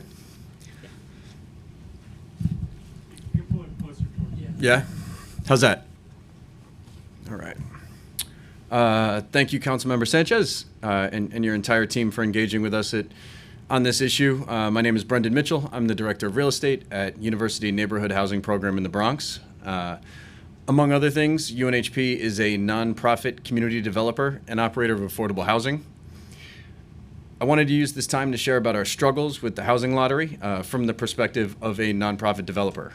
For the last 4 years, we've had very large units with very low rents sitting vacant through a pandemic and a housing crisis. This is not because these units are in troubled buildings. It's not because they're too small or overpriced, or for lack of trying on the part of our various marketing agents, but because the housing lottery in its current form could not connect interested parties with the housing we have available. As a result, quality units sat empty for as long as 18 months while we tried to fill them through the lottery. Our largest project is Reclaim HDFC, which is 10 buildings in total spanning from Southern Boulevard to University Avenue, and was named appropriately as all 10 of these buildings were once vacant in the 80s until they were reclaimed by the people of the Bronx through community development. All 10 of these buildings were gut rehabbed in the 90s and have received various upgrades as needed over the years. These buildings have larger than average units compared to what we see being built today, and lower rents as they have been rent stabilized with relatively low turnover. These are not the buildings you might expect to see when you log into your Housing Connect account to apply for new construction projects. They do not have elevators or bike rooms. They do not have free Wi-Fi, or in many cases, laundry rooms. They do have an average tenancy across 265 units of over 25 years, and an average rent of roughly $1,100. Our regulatory agreement requires that these units be rented to families making anywhere from 40 to 60% AMI, with 27 units reserved for homeless families. We like to believe that most people remain in these units for so long because although our buildings may... You may conclude. Thank you. I'll be quick.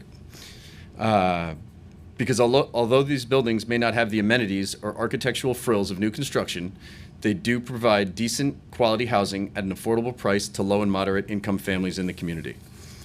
The applicants that we've consistently been connected with through the lottery for re-rentals have been uninterested in moving to the Bronx, disappointed that they are being selected for a building that was built over 100 years ago, unhappy or physically unable to move into a building that does not have an elevator.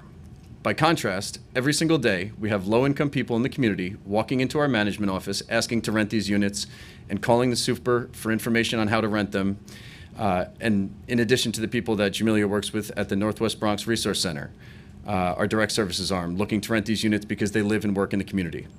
We also get calls from other nonprofit housing providers looking to place existing tenants in larger units, looking to checkerboard while renovating for existing tenants, or relocating existing tenants due to a fire or a flood. Working together with these partner organizations in creating, preserving, and maintaining affordable housing is how we get this job done. This is why we believe that nonprofit organizations should be permanently exempt from the re-rental lottery requirement moving forward. The delays involved with filling our vacant units have hurt our projects financially at a time when buildings like this are up against rapidly rising costs and historically low collection rates. We are grateful that New York City HPD has heard our concerns and recently announced a one-year pause on requiring re-rentals to be filled through the lottery. This will provide us much-needed financial relief in the short term as we can quickly fill our units with income-qualified tenants, like we have for 30 years prior to this requirement. We look forward to participating in discussions with our agency partners around re-rentals and the lottery over the next year and welcome any changes that allow us to fill our empty units quickly and efficiently. Thank you. Thank you. Hi, Chair Sanchez, members of the committee. Good to see you. I'm Ariel Hirsch. Thanks for the opportunity to testify. I'm the Director of Policy and New Projects at UHAB. For 50 years, UHAB has empowered low to moderate income residents to take control of their housing and become homeowners in the buildings where they already live. I'm going to submit larger written testimony, and so I'm going to go over like a really quick summary of points, and I'll try to keep it brief. I might go over, but we'll see. And we want to really appreciate the attention to this topic for this hearing, but also wanted to call attention to one aspect of HPD marketing and the Housing Connect process that I don't think we've talked about too much today, which is the subset of Housing Connect that works for homeownership and specifically HDFC cooperatives, which are the vast majority of buildings that we serve, and also to help develop and create, especially with this waiver process, which includes re-rentals as well as resales. I think that this is a really good opportunity for us to have this conversation. The sort of broad scope here is that most HDFC cooperatives, around like 80% of the 1,200 in the city, don't have any requirements to market using Housing Connect. They use other means. They use a known broker who understands HDFC cooperatives in compliance, perhaps with their monitor and their property manager. UHAB has a marketing and match program that works very well. And so we know that there are other ways to do this fairly and to do this in compliance with all laws and regulations. There are also some HDFC cooperatives that now have this requirement because of their regulatory agreement, and there are a subset of new HDFC cooperatives that are being created through programs like ANCP, Open Door, TPT, that will have these requirements going forward. Generally, for buildings that are coming out of those programs, newly created HDFC co-ops, we find that the issues with Housing Connect mostly have to do with the development process and have, it's a little messy, there's some coordinating that needs to happen, but for the most part, things work smoothly. I'm at time, so may I continue? Please conclude, yeah. Thank you. Where we see real issues are for resales, as I think has been illuminated a lot during this hearing. There is that one lump category for, when you're creating your application, you check a box and you say, I would be open to re-rentals. That box also includes resales for homeownership units throughout the 5 boroughs, which is a huge category. And so the issues that you are well aware of in having marketing agents working on re-rentals go through, thousands and thousands of applicants are also true for resales of HDFC cooperative apartments in the Bronx, in Upper Manhattan, in Brooklyn, and it is just not necessarily set up or equipped to handle these applications. Housing Connect also doesn't collect critical information around asset information for homeownership to understand whether an applicant has sufficient savings for closing costs and down payment. And it doesn't screen for folks who are affirmatively selecting to participate in an HDFC cooperative, which is something that requires participation. It requires, maybe stepping up to be on the board one day, and requires some education and training. We want an affirmative sort of pool of folks who have self-selected to do this and are interested in participating, interested in homeownership, but the current system that we have is not getting us those folks and also is not helping those folks find the housing that they want and deserve. I also want to illuminate that the mini lottery process that's been in place for the last 5 years has not worked for a single resale of an HDFC cooperative in all 3 examples that we have worked on, and I believe those are the only 3 examples that have taken place. It is not possible, and each HDFC that went through this process needed to exhaust a full 6-month attempt to market through the mini lottery with HPD before they were granted a waiver to go to the private market and work with their marketing agent to do this. It's added cost, it's added time, it's added headache, and where there are hardships, someone needs to sell quickly for whatever reason, or you have a vacant unit that's owned by the HDFC cooperative where they're not getting that essential maintenance to keep a building running on slim margins. This really makes a difference. And so just to say that with this opportunity to really rethink Housing Connect and our HPD marketing system, I want to call attention to the specific needs and challenges of homeownership and HDFC cooperatives and keep this conversation open. Thanks. Thank you. In those 3 examples, what were you issued were there waivers issued by the agency? Yes, there was a waiver issued by the agency after about 6 months of attempting to run the mini lottery through the process that was set up that yielded no qualified or willing applicants for either of the 3 units that was attempted. Goodness. Thank you. Thank you for that. And I also just want to thank UNHP. I want to thank the members of Ahora for meeting with me in 2022, for highlighting this conversation or this problem. I think I understand that the article that was written about the issue of re-rentals and the massive delays was one of the most highly viewed and clicked on articles in Gothamist in sort of recent memory.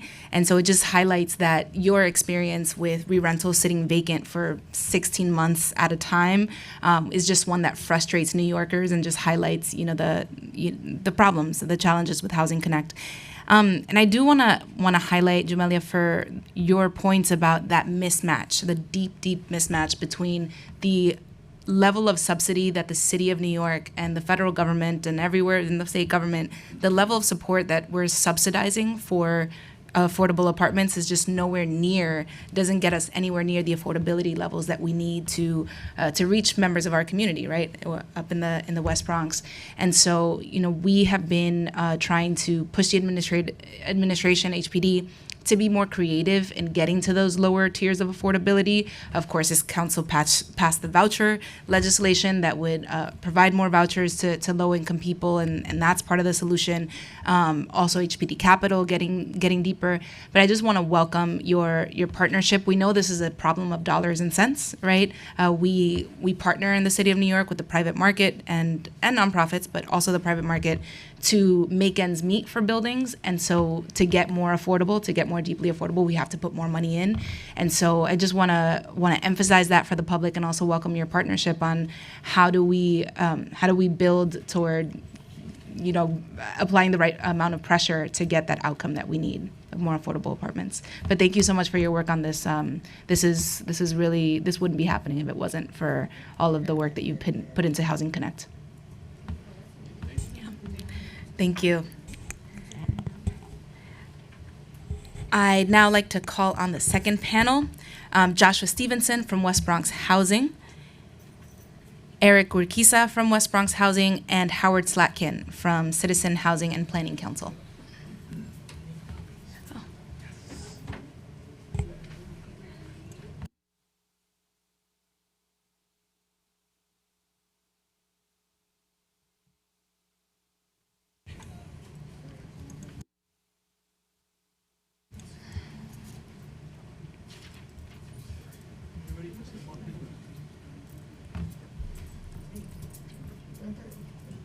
There you go. Hey. Hey, good morning.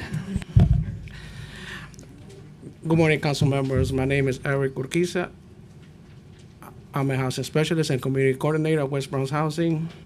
I've helped hundreds of people in the Bronx apply for Housing Connect through Housing Connect. The system is not working the way it should for our clients. Many clients don't have computers, don't use emails, and can't reset passwords. They change phone numbers or emails, then they get locked out. When I try to help, the system thinks it's a duplicate account and blocks them. There's no real person to talk to.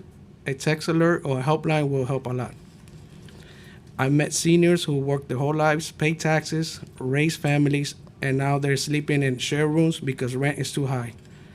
Their Social Security isn't enough to live in New York City. They can't just leave this. This is the only home they know. For many, Housing Connect is the only hope for decent housing. I can't pay my rent now, but when I stop working, Social Security won't be enough for me either. I worry about that, and I know others do too. We need a system that's easier to use with text alert, live help, and something that really works for the people it's meant to serve. Thank you for your time and for your standing up for housing in our communities. Thank you. All right. There we go. Okay, I timed it out. It's about 2.5 minutes. Okay. All right. Allow it.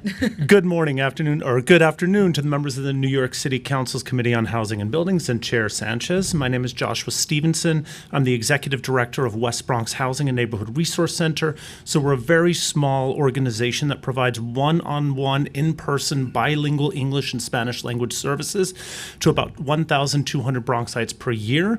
That's with a staff of 2.5 full-time caseworkers. Setting aside the issue of affordability, which much smarter people than me have talked about already, I'm here to talk about how prohibitively difficult the Housing Connect process itself is and why my organization no longer regularly provides Housing Connect assistance despite doing about 500 applications in the last 3 years. Of course, unless I get a referral from a council member. Most of our clients don't really know how to use computers. They barely know how to use their phones. I can't tell you how many times I've logged into their account and seen them miss 4 to 5 opportunities because they just didn't know. And believe me, I've tried to show them and teach them. We heard HPD say that they send out thousands of text messages. Our clients are receiving thousands of text messages just from scams, right? These are senior citizens. What that means is if we created 500 Housing Connect accounts in 3 years, we'd have to log into 450 separate accounts every 2 weeks just to make sure they don't miss opportunities. What I believe would make our job far easier is a provider portal to which we could link a new Housing Connect account that we just created instead of having to log into dozens or monitor hundreds of separate accounts every 2 weeks. Attachment 1 of my written testimony gives an example of a landing page for a current client.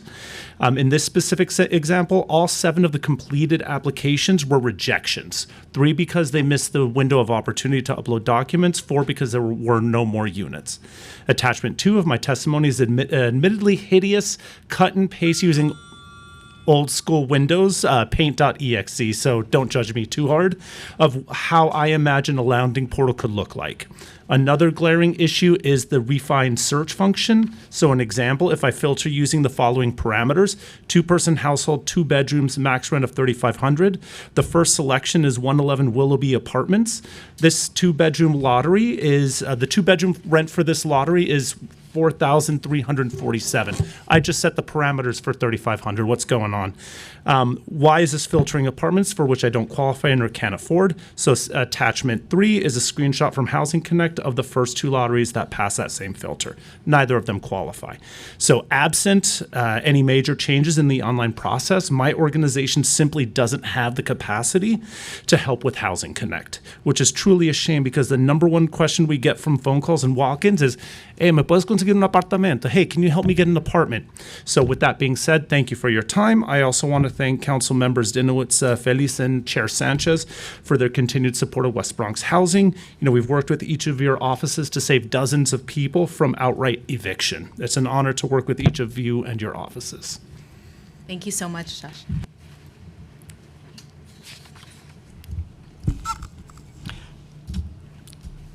Good afternoon.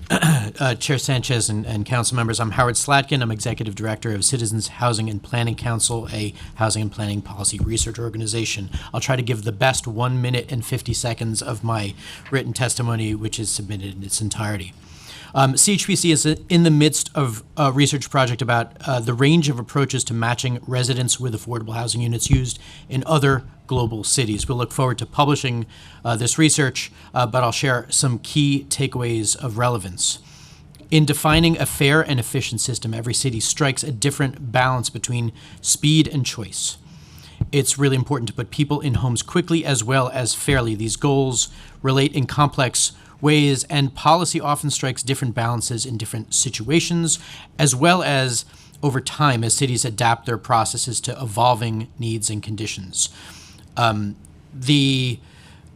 of the things that we have found is that rigidity and proceduralism pose risks not just because of the wide range of individual circumstances the allocation process in New York City in particular needs to address, and the incredible depth of need for affordable housing and the limited supply of units to meet it.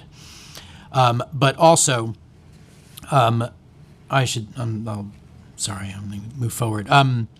The long lease-up times that we have identified in our brutal bureaucracy analysis of the lease-up process, as well as the delays in re-rentals recently documented by others here, highlight the need for continuous monitoring and improvement of the process, as well as the need for an agile and adaptable process for administering this process. So our recommendations here are that the lottery procedure should not be fixed in law, but that the council should, as it is doing today, and we appreciate this, use its oversight authority to ensure clarity of goals for the lottery and allocation process, the measurement of results, and that there's an ongoing practice of monitoring and improving upon the process. Thank you. Thank you so much. HPD, I think it's really cool that Josh actually drew this out for you, so please, please bring that to, what are they called? I already forgot the name of the vendor for Housing Connect.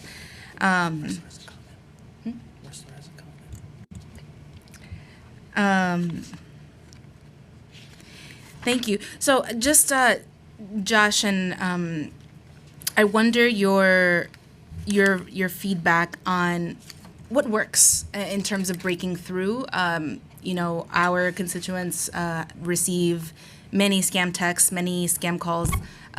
Some folks won't understand the difference between WhatsApp and a text message. They'll never check the text message, but they will check WhatsApp. You know, there's so many different examples of the digital divide and how it gets in the way of notifications, right? So what do you think is the best way to reach people? Honestly, I think it would be a provider portal, because that way I'd be able to log in and then actually call them myself. We could call them ourselves and let them know, hey, you need to come in because we just got a notification that you need to upload documents. We are a trusted agency in our neighborhood. Our clients usually answer our phone calls, but a lot of times, because they're getting so many texts, because they're getting so many calls, they just don't see it because they're getting so overwhelmed. So I really think a provider portal where we could actually, instead of responding, we could actually preempt the issue, because one thing that happens a lot is a client will find out on the last day that they have to upload documents, that it's the last day, and they'll come in without an appointment. You said your office has a wait list until July. People just show up. So do we. But people will show up on the last day, and we can't help them. Thank you. That's really helpful. And I really appreciate your comments about how making fixes to the interface would also allow you to have the capacity to serve more people, because there's just, the filters are just not working. Howard, thank you so much. Good to see you. Taking your comment to heart on the details of the lottery procedures should not be fixed in law, right? They also shouldn't be fixed in contract, because my understanding is that the contract that we have, or that the city has with the Housing Connect provider, also limits what changes we can ask for and what upgrades.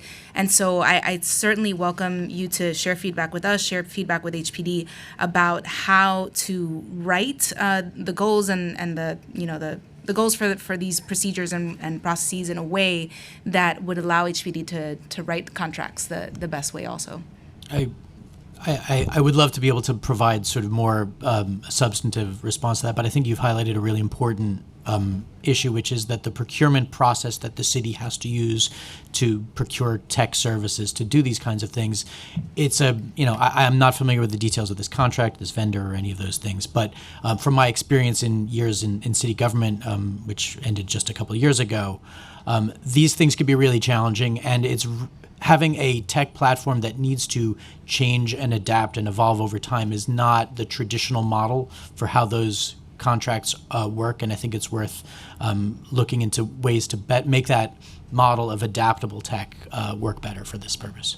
And one question that I was trying to get HPD to respond to, but I don't think I quite got them to, is, or maybe I didn't ask it well, but this question about where do you have the talent? Do you have the talent in-house to, have web developers, have designers, user experience experts, that sort of thing?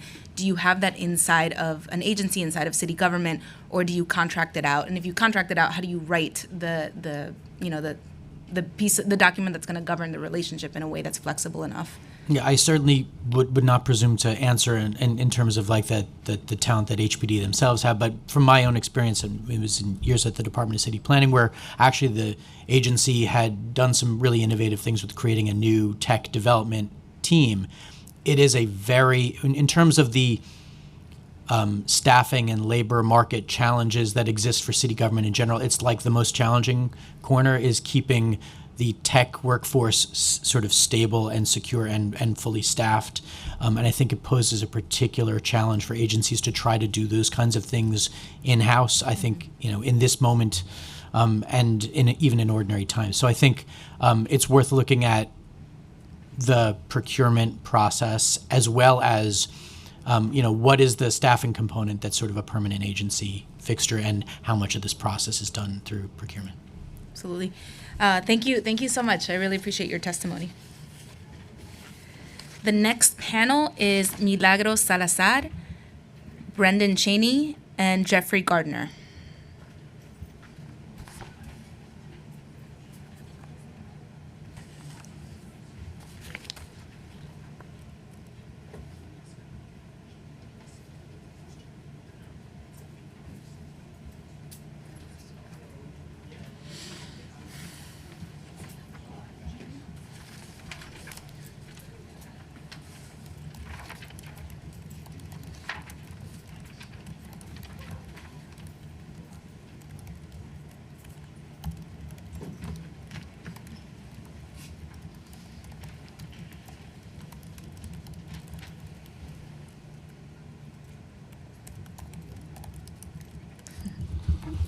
Good afternoon. My name is Brendan Cheney. I'm the Director of Policy and Operations at the New York Housing Conference.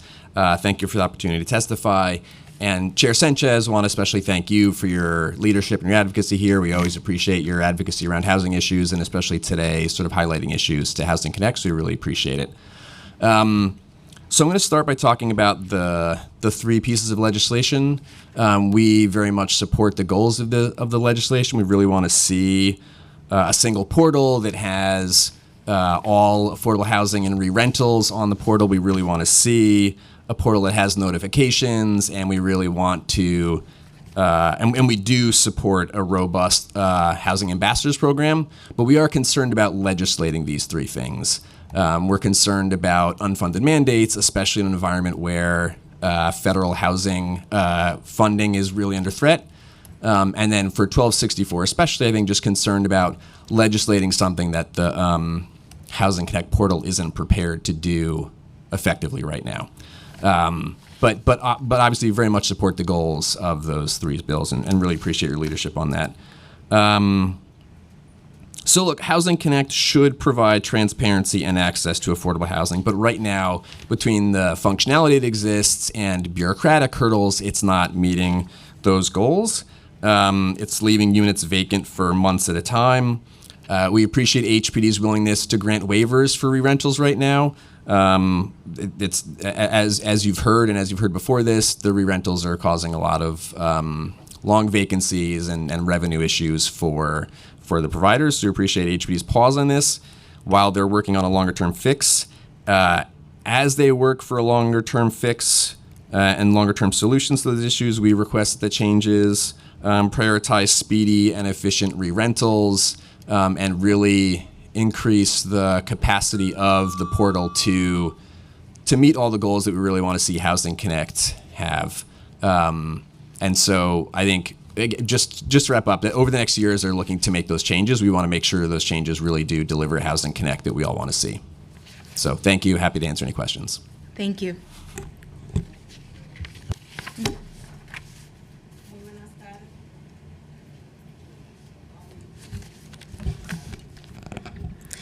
Muy buenas tardes, estimada concejal Sánchez y miembros del Comité de Vivienda.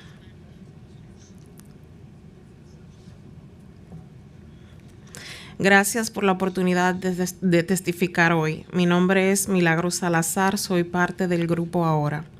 El día de hoy he venido para compartir mi testimonio con Housing Connect sobre mi experiencia al aplicar el proceso de elegibilidad, la asequibilidad para obtener un apartamento para personas de bajos ingresos como yo. Vivo y trabajo en el Bronx por más de 10 años. Estoy en Housing Connect desde el 2017 y apliqué a más de 63 loterías dentro de mi ingreso y después de muchas aplicaciones sin respuesta, obtuve un apartamento. Soy una de las pocas personas con suerte que la preferencia comunitaria me ayudó mucho. Soy trabajadora de salud en el hogar como Home Health Aide y mi ingreso es bajo. Regularmente no soy elegible a los rangos que están apareciendo en Housing Connect. Para una persona como yo que gana entre 18 y 20 mil dólares, entre 17 y 20 la hora, con 2 pacientes tendría que trabajar más de 50 horas a la semana para poder llegar al estándar que se exige. Entonces, no son verdaderamente asequibles para las personas de bajos ingresos que trabajamos duro y merecemos tener un hogar digno para nuestras familias. Gracias a Dios y a UNHP, que siempre nos ha ayudado en los procesos complejos y exigentes. En diciembre del 2023, después de 6 años, conseguí por fin mi apartamento.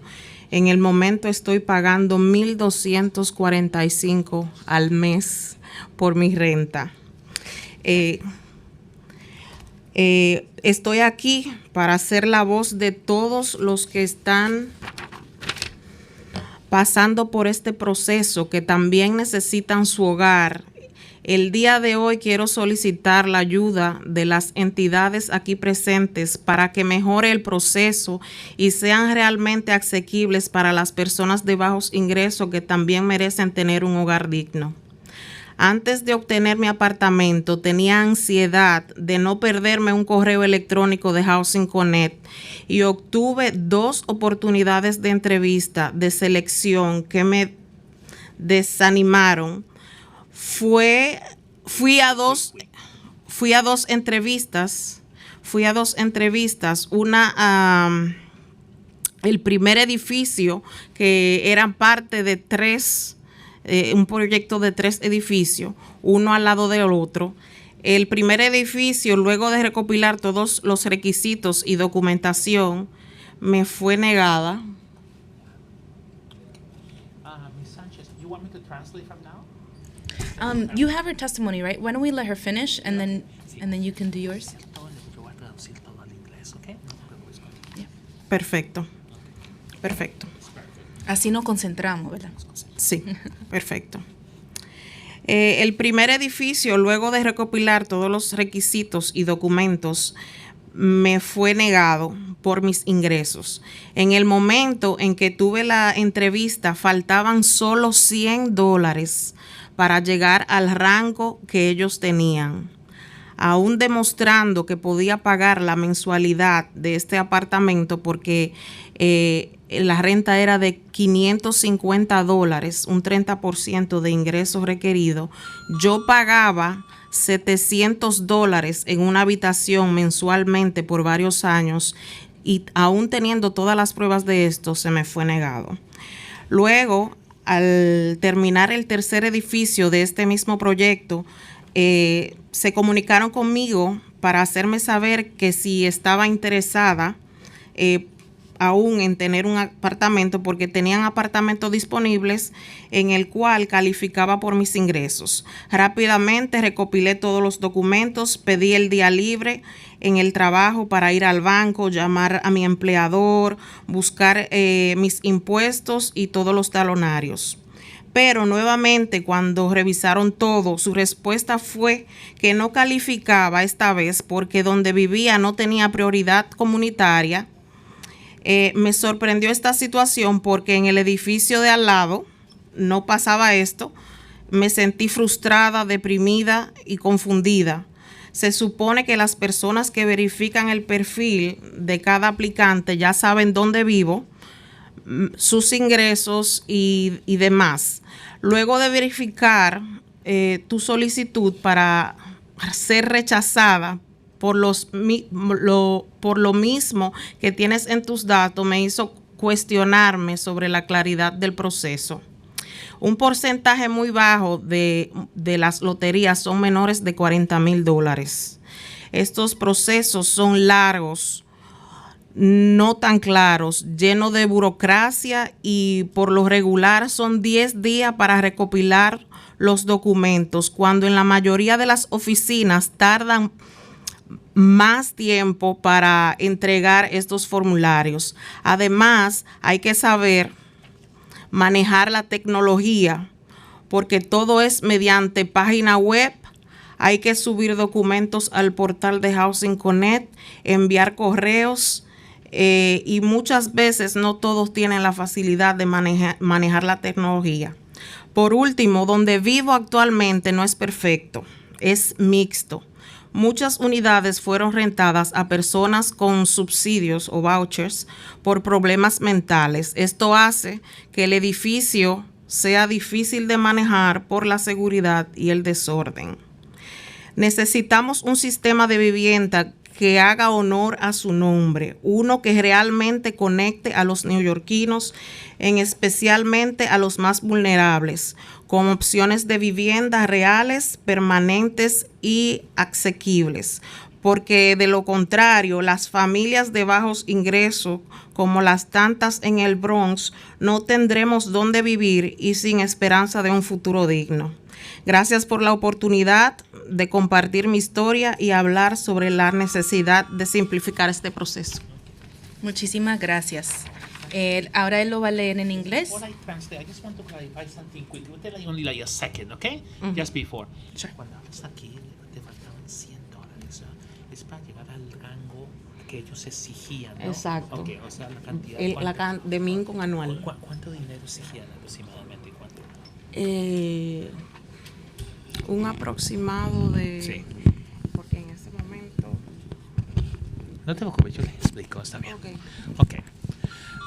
Hello, Ms. Sanchez and members of the Housing Committee here in New York. First of all, thank you for the opportunity to let me to testify today. My name is Milagros Salazar. I'm a member of the group called Ahora. Ahora means now in Spanish. And in the day of today, I have come to share my testimony with Housing Connect about my experience submitting the application for this program. This is the eligibility process, the accessible process in order to obtain an apartment for people with low income like I am. I live and I work in the Bronx for more than 10 years. I'm a member of Housing Connect since the year 2017. The moment before I did that, I applied for around 63 lotteries in total, according to my earnings, according to my yearly earnings.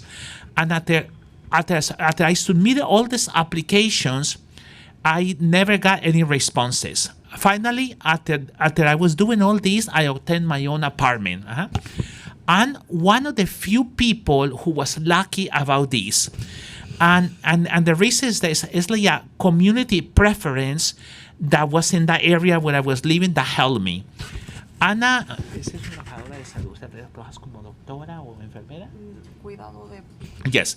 I'm working as a health worker. I'm working as a home health. And as you know, my earnings are low because of my job. And I'm working regularly in different realms since this appeared in Housing Connect. Con dos pacientes, tienes que trabajar más de 50 horas a la semana. I was working with 2 patients in the home health agency, and I was working for more than 50 hours per week in order to be able to afford things, and in order for me to achieve the income that they were requesting for me to have in order to have the apartment. This is not really to be accessible for somebody. This is not right for people that have a low income like me. And we are working very hard for a better future. Okay, empecemos tener un lugar digno para nosotros, o sea, un lugar digno. So we deserve to have a deserved housing for people like us and also for our families. I'm saying thanks to God and thanks to UNHP that they are helping me with a complex process, and these processes are very demanding for all the people who are applying. My monthly rent or the apartment I have now is $1,245 and the days like today, que no te pagaron por venir aquí hoy, lo que quieres decir, ¿no? And days like today, I came here to testify, and I'm not getting paid for the day of today, only for me to come in to testify. In December of the year 2003, after 6 years, I was able to obtain my first apartment, and I'm here to be the voice for the ones who are going through the same process I went through, and the ones who need a house like the day of today, and who wanted to request help with these entities. Discúlpame, cuando quieres hablar de entidades, ¿qué significas exactamente entidades? Las que están aquí. And the entities that are present today, so they need to improve the process so we can have more affordable homes and affordable apartments here in New York City, especially for people who have a low income like me, and who deserves to live in a good home and in a decent home. Okay, before obtaining my apartment, before getting this apartment, I suffered from a lot of anxiety. Y desde que miraba los correos electrónicos de Housing Connect. And I was paying attention every day to receive an email message from Housing Connect. And I obtained 2 opportunities to 2 selection interviews, but I was very disappointed and I was very discouraged.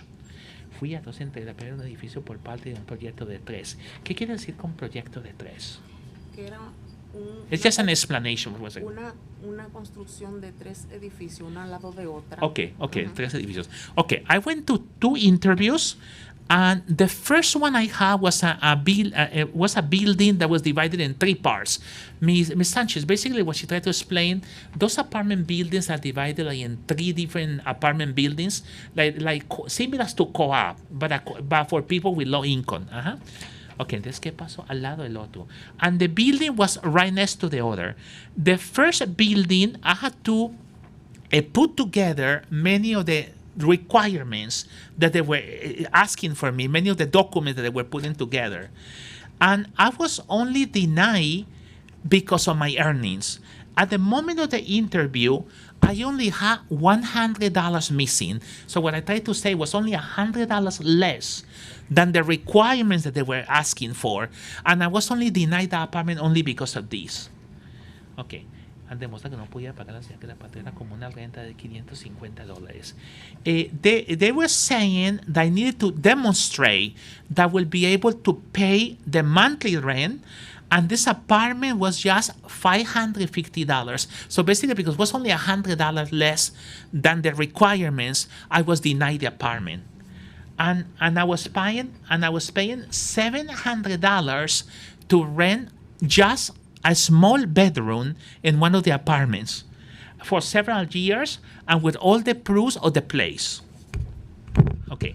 When I finished the 3rd building of the same project, they communicated with me and they wanted to know if I was still interested in obtaining this apartment, and also they also wanted to know if there were also some apartments that were available in that area, and also if my income will qualify for those apartments.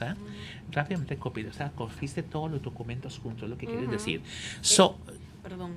no te preocupes, tranquila. Este otro apartamento era uno de los mismos 3. Okay.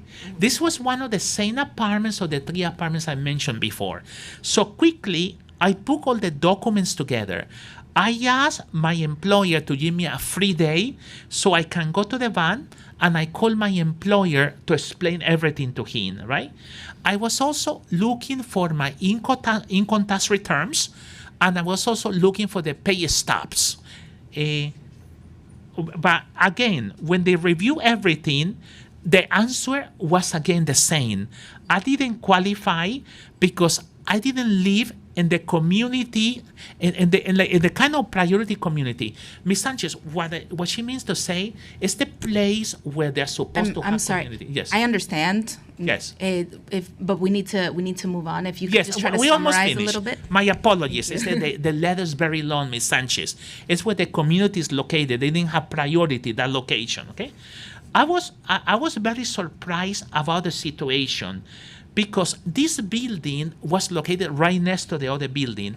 I feel very frustrated, I feel very depressed, and I was confused at the same time. And how is supposed to be that they are looking at your profile, right? And they're looking at the profile of every applicant, and that they're just denying you like that. They know where you live. They already know your year earnings and your monthly earnings. And after that, they wanted to verify your application request, and after that, they were just rejecting you on purpose, only to be able to prove that those digital data was not available. So this made me question myself about the clarity of this housing process. Ok, un porcentaje muy bajo, son menos de $40,000, ¿no? Algunos de ellas, ¿no? Ok, algunos de ellos solamente, muy pocas. Ok, a very low percentage of housing lotteries require an income of less than $40,000. These processes are very long. They are not clear, and something very important, they have a lot of bureaucracy, te dan solamente 10 días, and they only give you 10 days to put all these documents together and to handle these documents to them. When in the majority of the offices, they take a long time to surrender these documents, they only giving you 10 days there. Some of them also require you to manage technology very well, because you have to submit the application to a web page, right? You have to upload all these documents to the portal of Housing Connect, and also to send many email messages in order to qualify for this. And sometimes it's very difficult because they don't give you the facility for people who don't know how to use this technology well. Lastly, where I live right now is it's not perfect, it's a misplaced, and there are many apartment units that are rented for people who have subsidies. Like, subsidies means like housing vouchers. And some of these people who have these housing vouchers are people who are mentally ill, people with mental problems. So it's this may for you difficult ways to live in these buildings because of the kind of people who are living in these buildings, and because there's a lot of insecurity, and also it's a big mess inside of these buildings. We need a system of housing that made the honor for the name that they're offering, right?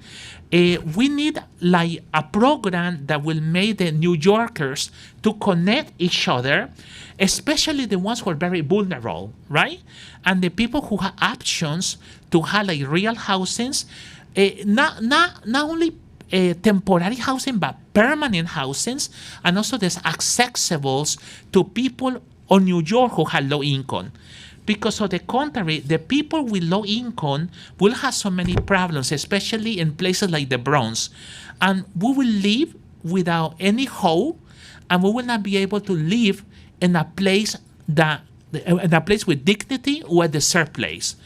Thanks to all of you for the opportunity to share my story and to be able to talk about the big necessity and the big need that we have to simplify this housing process.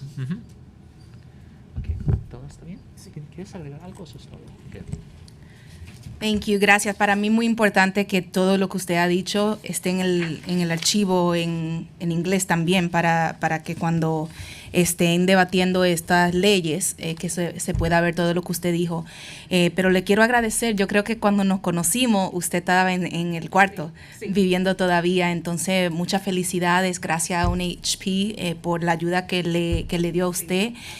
Pero queremos más que se repita esa historia. So I'll just say that in English. I think that when she and I met for the first time, she was actually still living in the one bedroom, and it was such a hardship, 6 years of waiting. But I am just so thankful for the work that UNHP does in the community, that we have these success stories, but we want to make this the rule, not the exception. And so I look forward to working on these maybe bills, maybe just reforms. Sometimes we move legislation in order to get policy changes. And I don't think it's a coincidence that there was an announcement by HPD earlier this week on re-rentals. But we do what we can, right, to make policy move and to deliver for New Yorkers.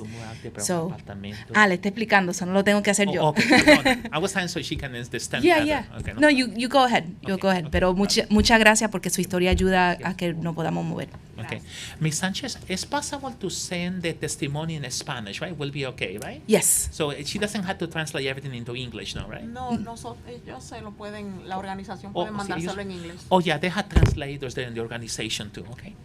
Thank you so much. And New York Housing Conference, thank you for your policy brief in February. That also was very helpful in moving this along. Thank you.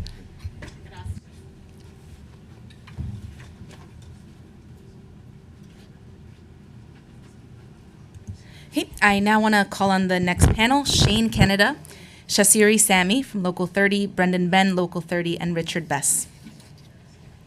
And thank you for your patience.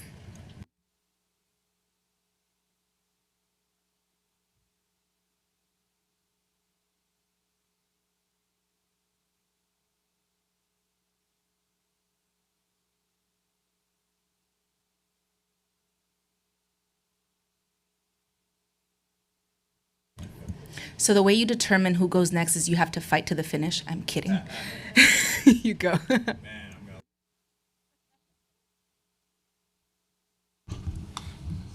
Good afternoon. Chairperson Sanchez and members of the committee, thank you for the opportunity to testify. I am Brendan Ben, business representative for the International Union of Operating Engineers, Local 30, representing stationary engineers who operate building systems throughout New York City. I express our strong support for Intro 1207, which corrects the qualifying experience requirements for high-pressure boiler operating engineer license. This legislation addresses a critical issue by allowing apprenticeship training to count concurrently with supervised work experience. This restores the original intent of the code, which was altered by a grammatically correction in previous revisions. Currently, apprentices must complete their program and then accumulate 3 additional years of experience before qualifying for license. Our apprentices already gained valuable hands-on experience during the training. As the only New York State Department of Labor approved apprenticeship program in our field, our 3-year program ensures apprentice works 40 hours weekly under the direct supervision of a licensed engineer, plus attend unpaid schooling after work hours. The current code prevents counting this supervised work time towards their experience requirement, creating an unnecessary barrier at the time when skilled trades face workforce shortages. This amendment maintains all safety standards while creating a more efficient pathway to license. Applicants will still need 3 years of supervised work experience within 7 years preceding the application. We simply acknowledging that apprenticeship work is qualifying experience. Can I finish? I speak on this issue not just as a union representative, but from personal experience. I myself went through the apprenticeship program, and at the time, my supervised work experience was counted concurrently with my training. This opportunity made a profound difference in my life for my family. It provided me with the economic stability, career advancement, and ability to support my loved ones while developing valuable skills that serve our city's infrastructure needs. The current interpretation of the code has created unnecessary barriers for the next generation of engineers who deserve the same opportunity I had. This change is not about lowering the standards, it's about restoring the original intent of the licensing requirements while maintaining safety protocols. On behalf of the International Union of Operating Engineers Local 30 and the next generation of stationary engineers, I urge this committee to support Intro 1207. Thank you for your consideration. I am happy to answer any questions. Thank you.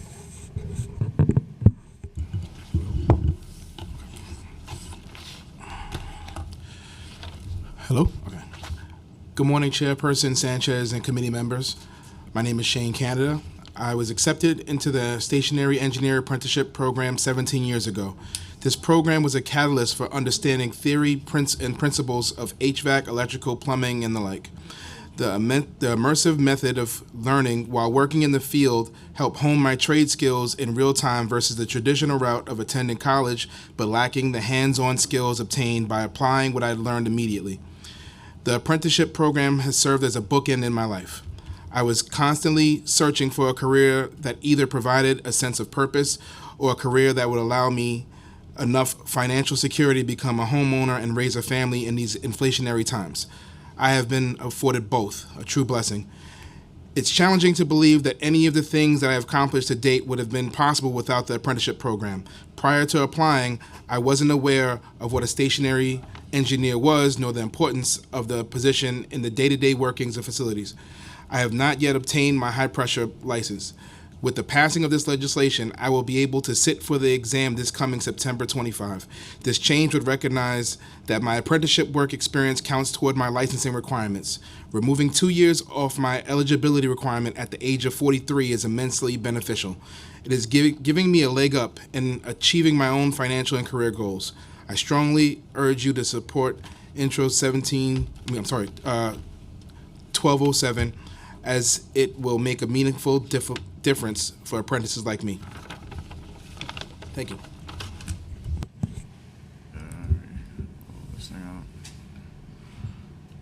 Hello.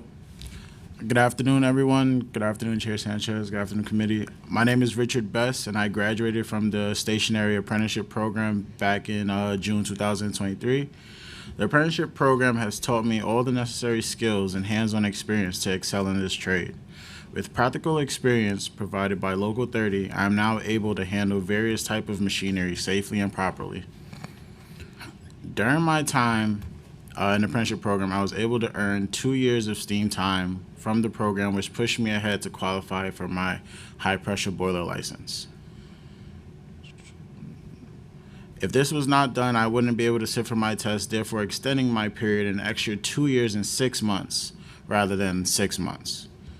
The apprenticeship program gave me the opportunity to get my high-pressure boiler license at an accelerated pace, and I'm grateful for the apprenticeship program as it helps me to achieve my goal of becoming a high-pressure stationary engineer.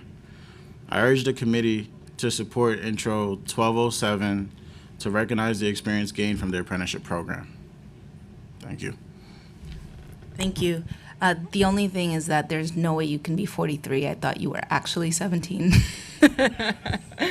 No, thank you. It's so helpful to see the real life example of what we're changing when we pass these corrections. So I want to thank you. I also want to thank you for your great advocacy to get this bill supported by so many council members so quickly and to have us move. I'm very glad that we could move it through the process because it's an important change. So thank you for being here and thank you for your patience. Thank you.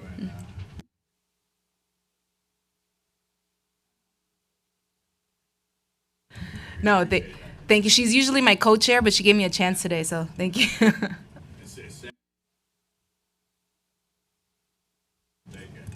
There you go. I get that. Thank you.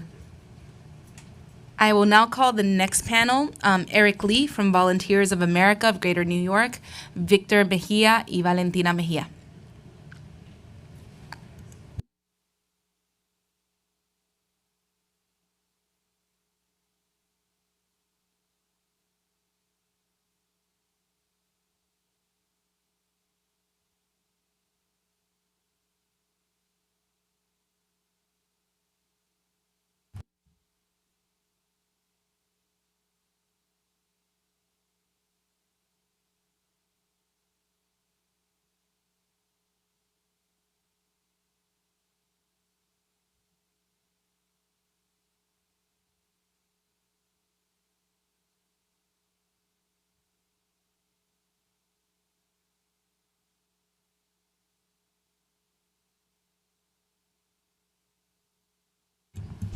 Okay, you can begin when ready. Pueden empezar cuando estén listos. Ok, gracias. Gracias. Buenas tardes y gracias por la oportunidad. Disculpe, are you translating for her? Yes, but ¿lo tiene escrito, señorita? No, no tengo que escribirlo. Nada más le tengo 2 preguntas. No tengo que escribirlo. Muchas gracias. Ok, entonces ella va a traducir para usted porque todo tiene que llegar al archivo de la audiencia. Gracias. Entonces usted hable, pero dele como 30 segundos para que ella pueda traducirle. Exacto, ¿ok? exacto. Español, sí. Sí. Bueno, sí, hablen los dos. Yo lo entiendo, no se preocupe, pero también los demás tienen que entender. Sí. Ok, vaya. Ok. Buenas tardes y gracias por la oportunidad. Mi nombre es Valentina Mejía, el de él Victoriano Mejía. Good afternoon. Thank you for the opportunity. My name is Valentina Mejia, and his name is Victor Mejia. Puede seguir, señora. Ok. Les tengo una pregunta.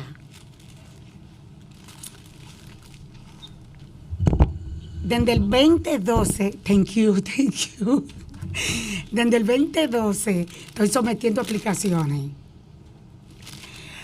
Sometí una aplicación que yo pagué $175. Also, no, señora. ¿Ah? So I have a question. I have one question for you. So since 2012, I've been submitting applications. So I submitted an application for $175. Me dijo que sometió una aplicación por $175. Yo pagaba. Ok. sometiendo esa aplicación para San Félix Neri Apartment, yo visitaba la oficina de Miss Sánchez, donde yo pagaba tren. Viendo la oficina de Miss Sánchez, ahí conocí una conexión que me conectó a la oficina de Miss Yumelia, la cual ella me ha dado seguimiento, me ha metido aplicaciones, sí me han llamado. Ok. ¿Cómo me puede repetir el nombre del apartamento? ¿San Ferry, me dice? Sí, ok. No, en lo que dijo primero, San Ferry. Ok. Me llegó un flyer a mi casa. Porque sí, me llegó un flyer a mi casa porque voy a la iglesia. Esos son de los apartamentos San Félix Neri. Son dos buildings, San Félix Neri. So I got an application, and there are two buildings. There are these San Félix Neri apartments, and I actually had to pay the train to get there. So I remember that I used to go to Miss Sanchez's office, and then they were following up with my applications, and then I remember that that commission then transferred me to Miss Yumeya's office, and then I remember that I just started to apply over and over and over again, and I did get a call back for a couple of applications, maybe 3 of them. Ok. El voucher de nosotros, por ser una pareja, solamente ellos me permitían un dormitorio. Pero como yo estaba haciendo el proceso por los doctores de él, que me aprobaran 2 dormitorios, no pude conseguirlo. ¿Dijo doctores? Sí, los doctores de él. So I had the voucher, and I was through the process. But the thing is that since we're a couple, they were only approving me for 1 bedroom. And then I was asking his doctors to get 2 bedrooms instead of 1, but I wasn't able to. Ok. A través del proceso, como tengo que pagar tren para ir a la oficina de Miss Sánchez, me quedo con la oficina de Miss Yumelia, que ella me da seguimiento. Ok. Ahí sometí una aplicación en el 3001 de Gran Conco, próximo donde vivo. And then, since I had to pay the train or the subway to go to Miss Sanchez's office, then I actually only stayed at Miss Yumeya's office because they were following up on my case. So I applied for an apartment that's at 3001 Grand Concourse. Entonces me dice que aplicó en el 3001 de Grand Concourse, que es donde vive. Sí, próximo donde vivo. That's next to where I actually live. It's nearby to where I live. Sometimos los documentos 2 veces. Me mandaron a apelar.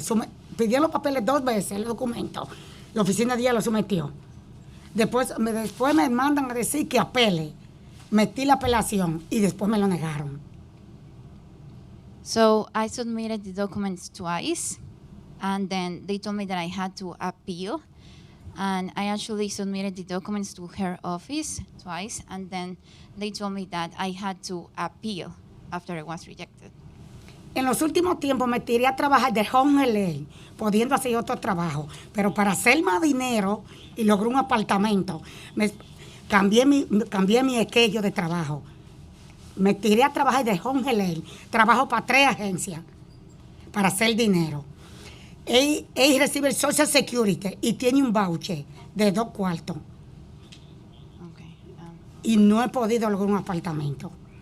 Tengo 2 años en For Independent, en list. Yo le pregunto, ¿por qué razón? Buscando 6 meses del banco. Okay. So I actually had to start working as a home health aide, even when I had another job. So I had to change my schedule. I had even to work with 3 different agencies, and I had another job. But I had to be able to work even up to 50 hours with 3 different agencies just to be able to apply or meet the qualifications. So even though when he has 2 vouchers, and he's receiving Social Security. I've been on the waiting list for 2 years. Entonces me dice que he estado en la lista de espera por 2 años y que me decían de los 6 meses. En diciembre lo cumplí, en Fort Independence. En Fort Independence, eso es en el Bronx. El área de Riverdale. And that's que in por the ahí Bronx trabajo. area, the Riverdale, in Fort Independent. ¿Qué me decía de los 6 meses? Perdón, me decía algo así. Que es un proceso, hay que trabajar mucho reuniendo documentos, incluyendo la oficina. Es casi mediodía sometiendo documentos. And that's a very tedious process. You have to work a lot, and you have to be submitting documents, you have to apply, and it's even half day just to apply for it and submitting the documents. And I want to ask you why. Why do I have to be on a waiting list for 2 years, and I have to be processing this for over 6 months?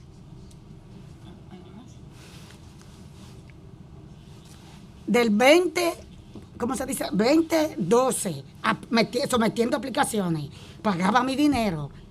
En ese tiempo yo era empleada del Boro B, certificada por el Boro B. Trabajaba con la escuela del Boro B en ese tiempo, que también hacía dinero. Con el voucher, eso es así, nunca logré nada.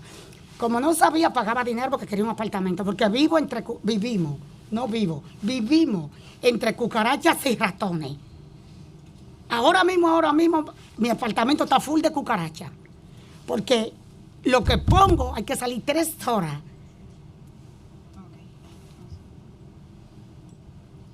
Since 2012, I've been applying and paying my own money, for example, and I have a job. Like I've had a job all this time at Borough B. I used to work at a school. I work at a school, and even having the vouchers, having his vouchers, and I just couldn't achieve anything on the applications. And I want to say that both of us, we are living between cockroaches and mice, even when we are able to pay and we're paying the money. Entonces decía, perdón, lo de las cucarachas y los ratones. Exacto. No puedo, ahorita mismo lo tengo lleno el apartamento. No me da vergüenza decirlo. Yo lo digo. No puedo ponerlo por la sencilla razón de que él casi no sale. Y yo no lo voy a matar. Por eso dejo la cucaracha que camine y los ratones que caminen. Yo me la paso trabajando porque necesito hacer dinero a ver si consigo un apartamento. Hoy yo salí a las 7 de la mañana. Yo entré anoche a las 7 de la noche a trabajar. 12 horas, salí hoy a las 7 de la mañana. A él lo llamé. Levántate, báñate. Yo sé, pero disculpe. No, perdona tú. So we live between cockroaches and mice, and I don't have any shame to say this. And I just, you know what, I just can't keep doing this because even having the money, I can't just submit it and put the money into the application because the thing is that he almost does not go out and I can't kill him, right? That's what so you said, I yeah. just let it, I know, but so I just let the cockroaches and the mice just walk in between us.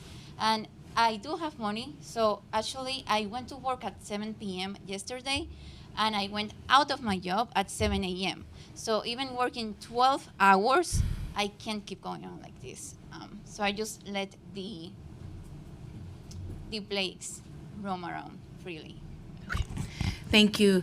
Señora, llegamos al tiempo, pero voy a invitar a UNHP si quieren traducir cualquier otra cosa, porque sé que hay coordinación entre ustedes. Is there anything you want to come up? Yeah. So for the record, you have to speak into the mic, yeah. Gracias. No, claro, hay que decirlo yo todo. Creo que usted explicó su historia correctamente, pero creo que es importante decir que son 2 personas mayores que han estado buscando apartamento por varios años y no han conseguido nada, y usted se siente confundida de cuál es el proceso porque es negada a tantas unidades, le invitan, le piden papeles, la tienen de un lado para otro y usted ya no sabe qué hacer. So I just want to say that she's highlighted her story. She's worked a 12-hour shift. She's a senior. They're both elderly. They don't want to be working so much, but they have to because they feel that that's the only way to afford the rent that they have right now. And they are constantly denied after being invited to multiple interviews. So they're confused with why this process is not working for them after applying to so many applications, after getting help from so many different agencies and still not winning that golden ticket that I spoke about earlier. Yeah. So thank you. Gracias. Sí. Pues muchas gracias por esa gracias, participación. Luis Sánchez. Un consejero de tu oficina prometió ayudarme. Yo iba allá, pero ahí una conexión me conectó con ella. Entonces su oficina de ella está próximo a mi casa. Sí. ¿Tú no me recuerdas? Yo sí.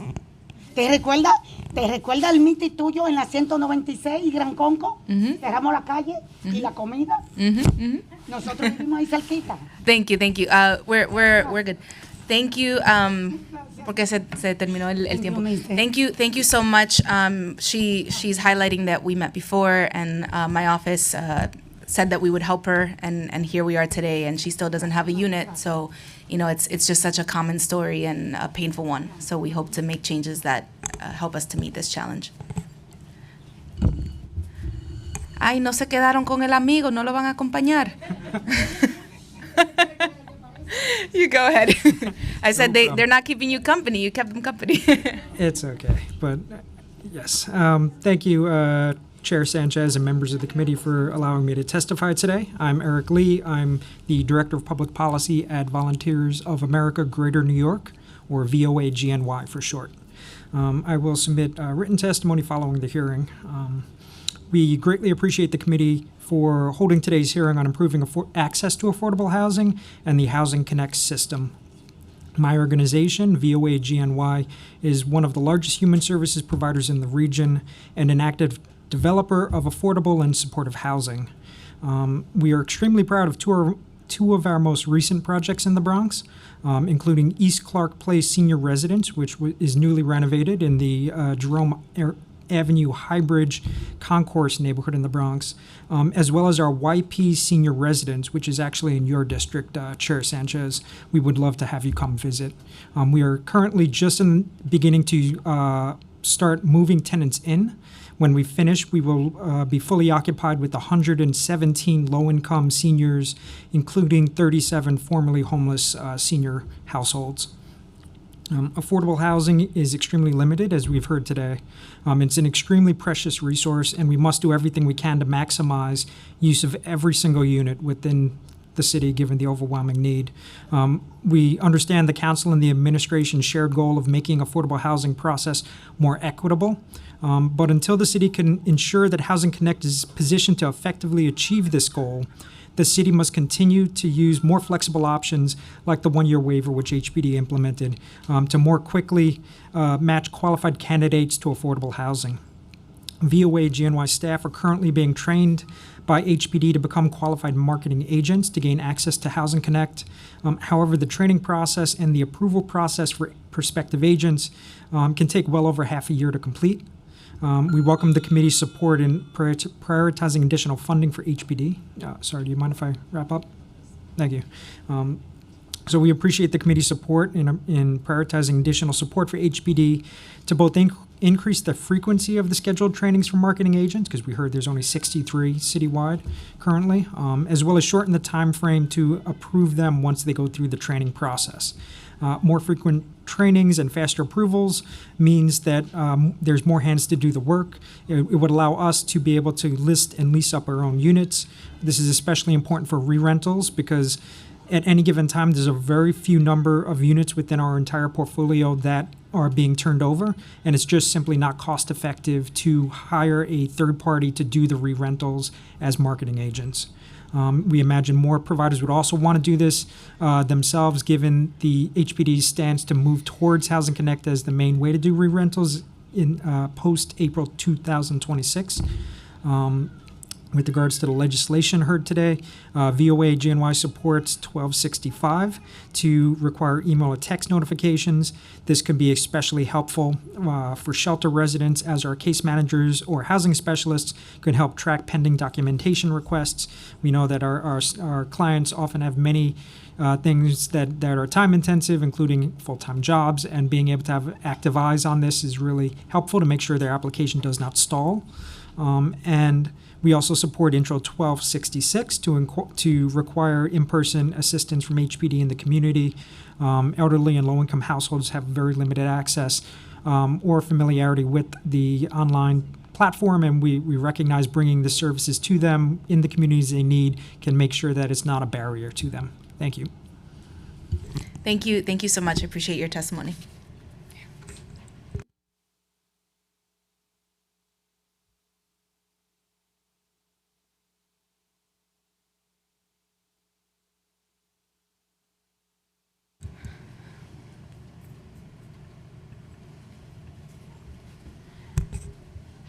Okay, we will now turn to remote testimony.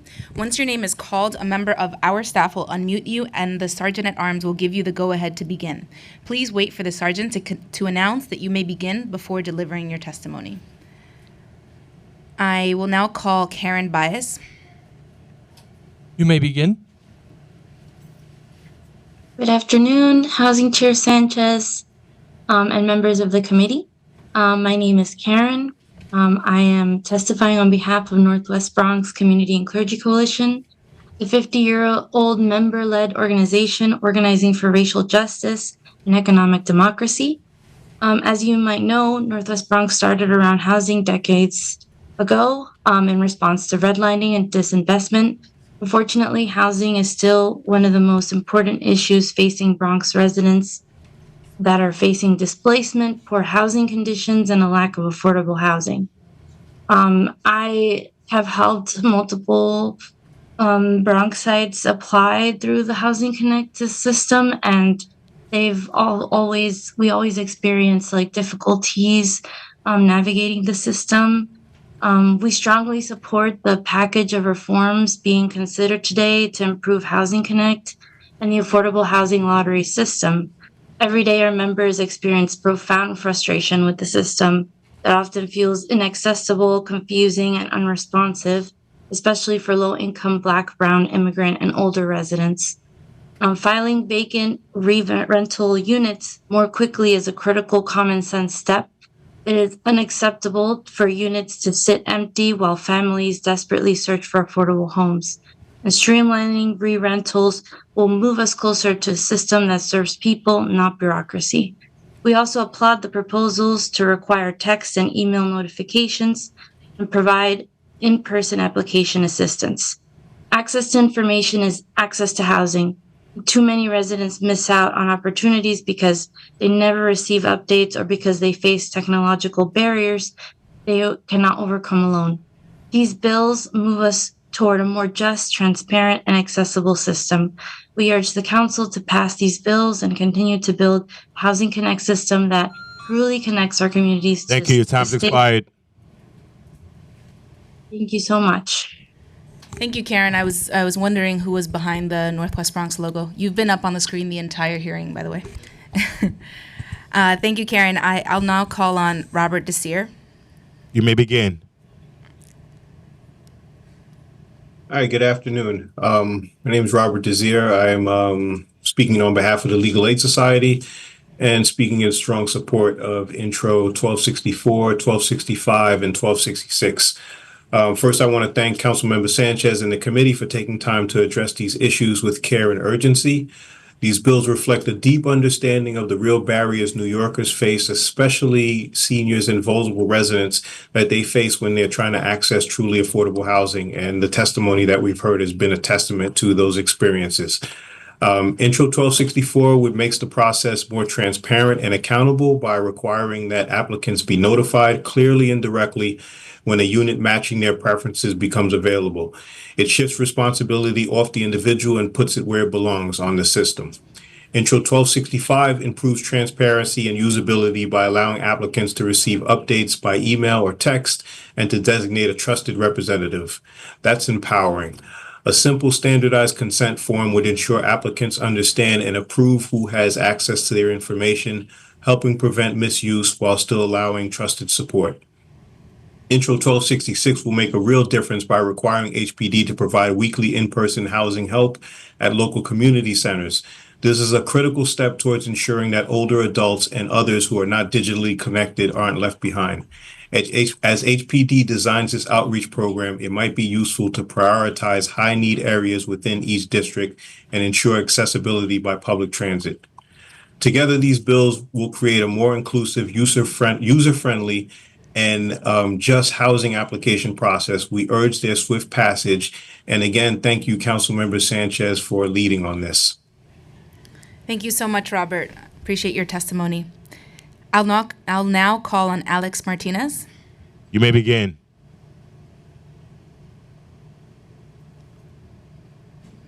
Okay. Hi, everyone. Thank you. Good afternoon. I'm Alex Martinez. I am here testifying on behalf of Kingsbridge Heights Community Center.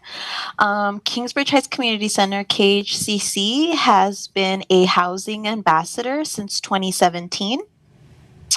And in that time, we have supported over 2,000 constituents with Housing Connect.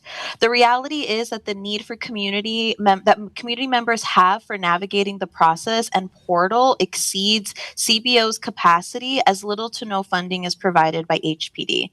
In our experience, annual funding has only been made available 3 times since 2019, and the reality is that the 15 to 20 Oh, you froze.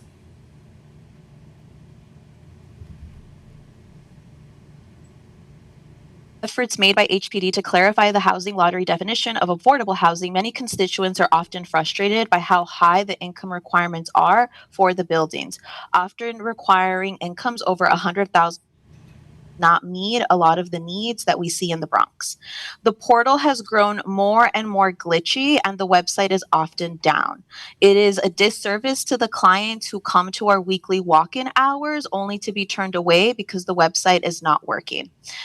The constituents who need the most support are those with limited access or comfort with technology.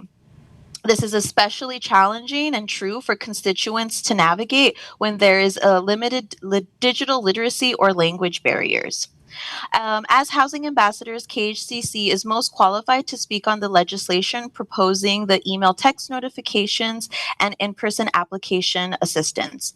Many constituents unintentionally miss critical updates and deadlines if they are unable or unaware to log into the portal, or they do so but are unable to Thank you. Time's expired. the webs. Thank you for your time. Thank you. And please do submit your testimony because we lost you for a little bit. I want to make sure to capture that. Thank you. Sonia Simpson. You may begin. Thank you for the opportunity to testify today. My name is Sonia Simpson. I am part of Bronx advocacy group called Ahora Affordable Housing Opportunity Right Away.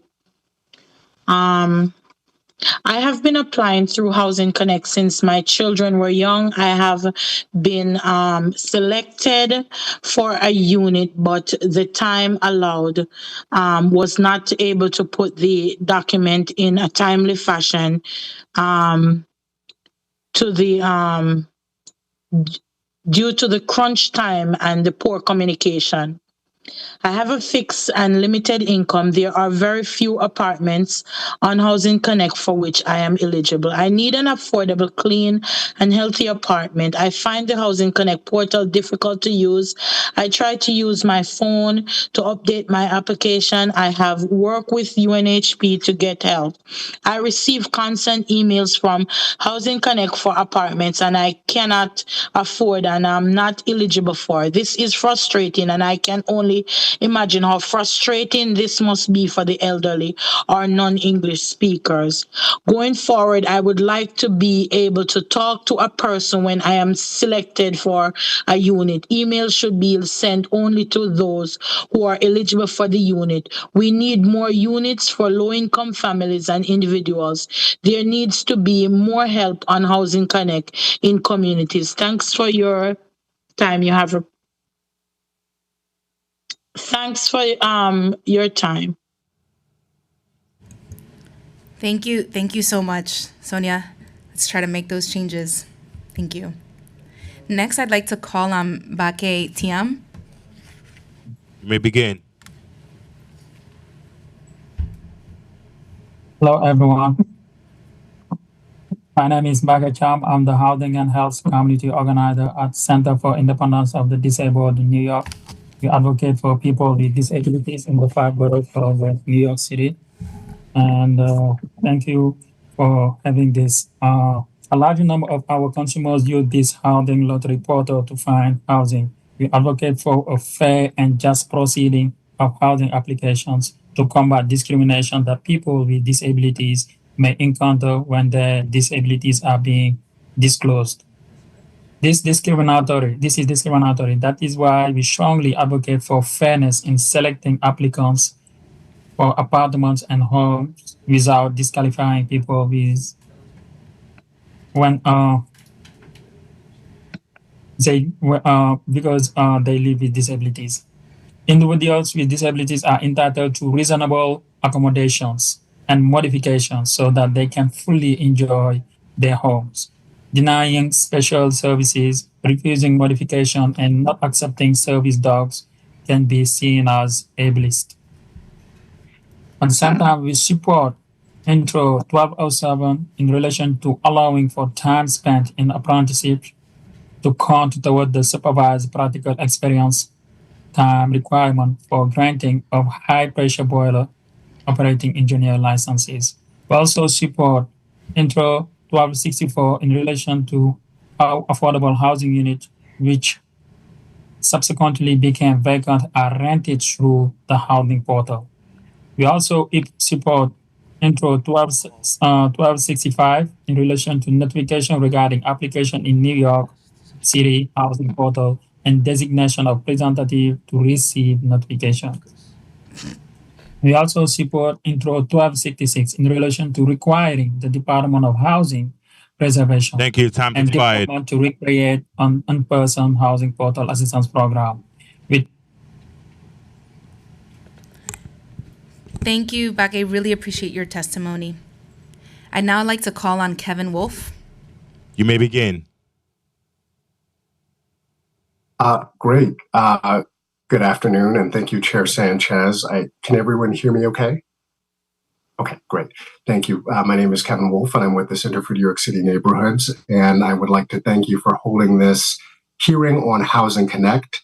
There was a lot of good testimony specifically on rentals, but we wanted to talk about homeownership and how Housing Connect impacts homeowners. The top line message that we have today for the hearing is that Housing Connect 2.0 needs reform. It's not working for home buying and purchasing affordable homes in New York City. And we would like to see some significant reforms. Notwithstanding, we understand that HPD just sent out an email last week saying that they'll be temporarily offering a waiver for the re-rentals and the resales. We understand that, and that's good. But we want to see a comprehensive overhaul. Since Housing Connect 2.0 was designed,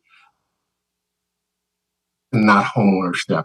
And so what we would want to do is have something that is designed specifically for homeownership. And before I get to the recommendations, I do want to say this, Chair Sanchez. The city already provides ample resources for home buying, but right now it's not connected, ironically. And so we have Home First and a huge commitment of over $40 million to home buying.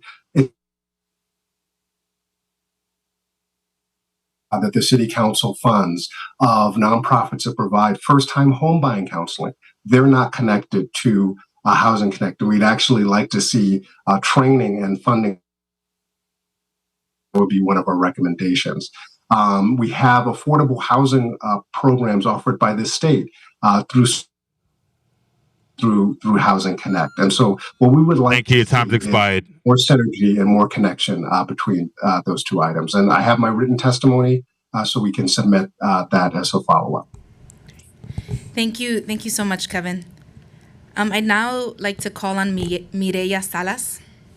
You may begin.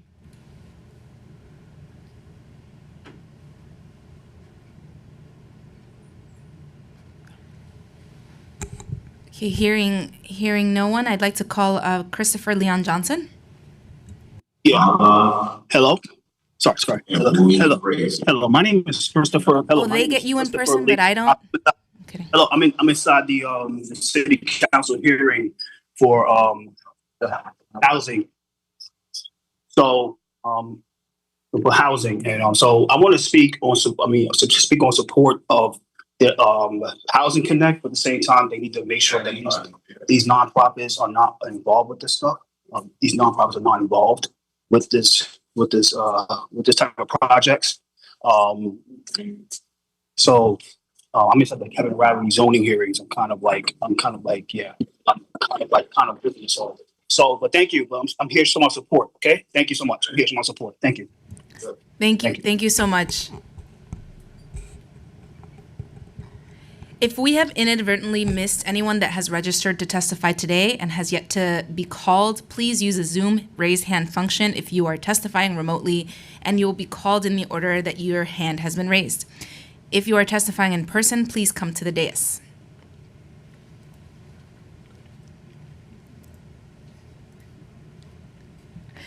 Seeing no one, I will now close the hearing. Thank you to the members of the administration and the members of the public who have joined us today. This hearing is adjourned.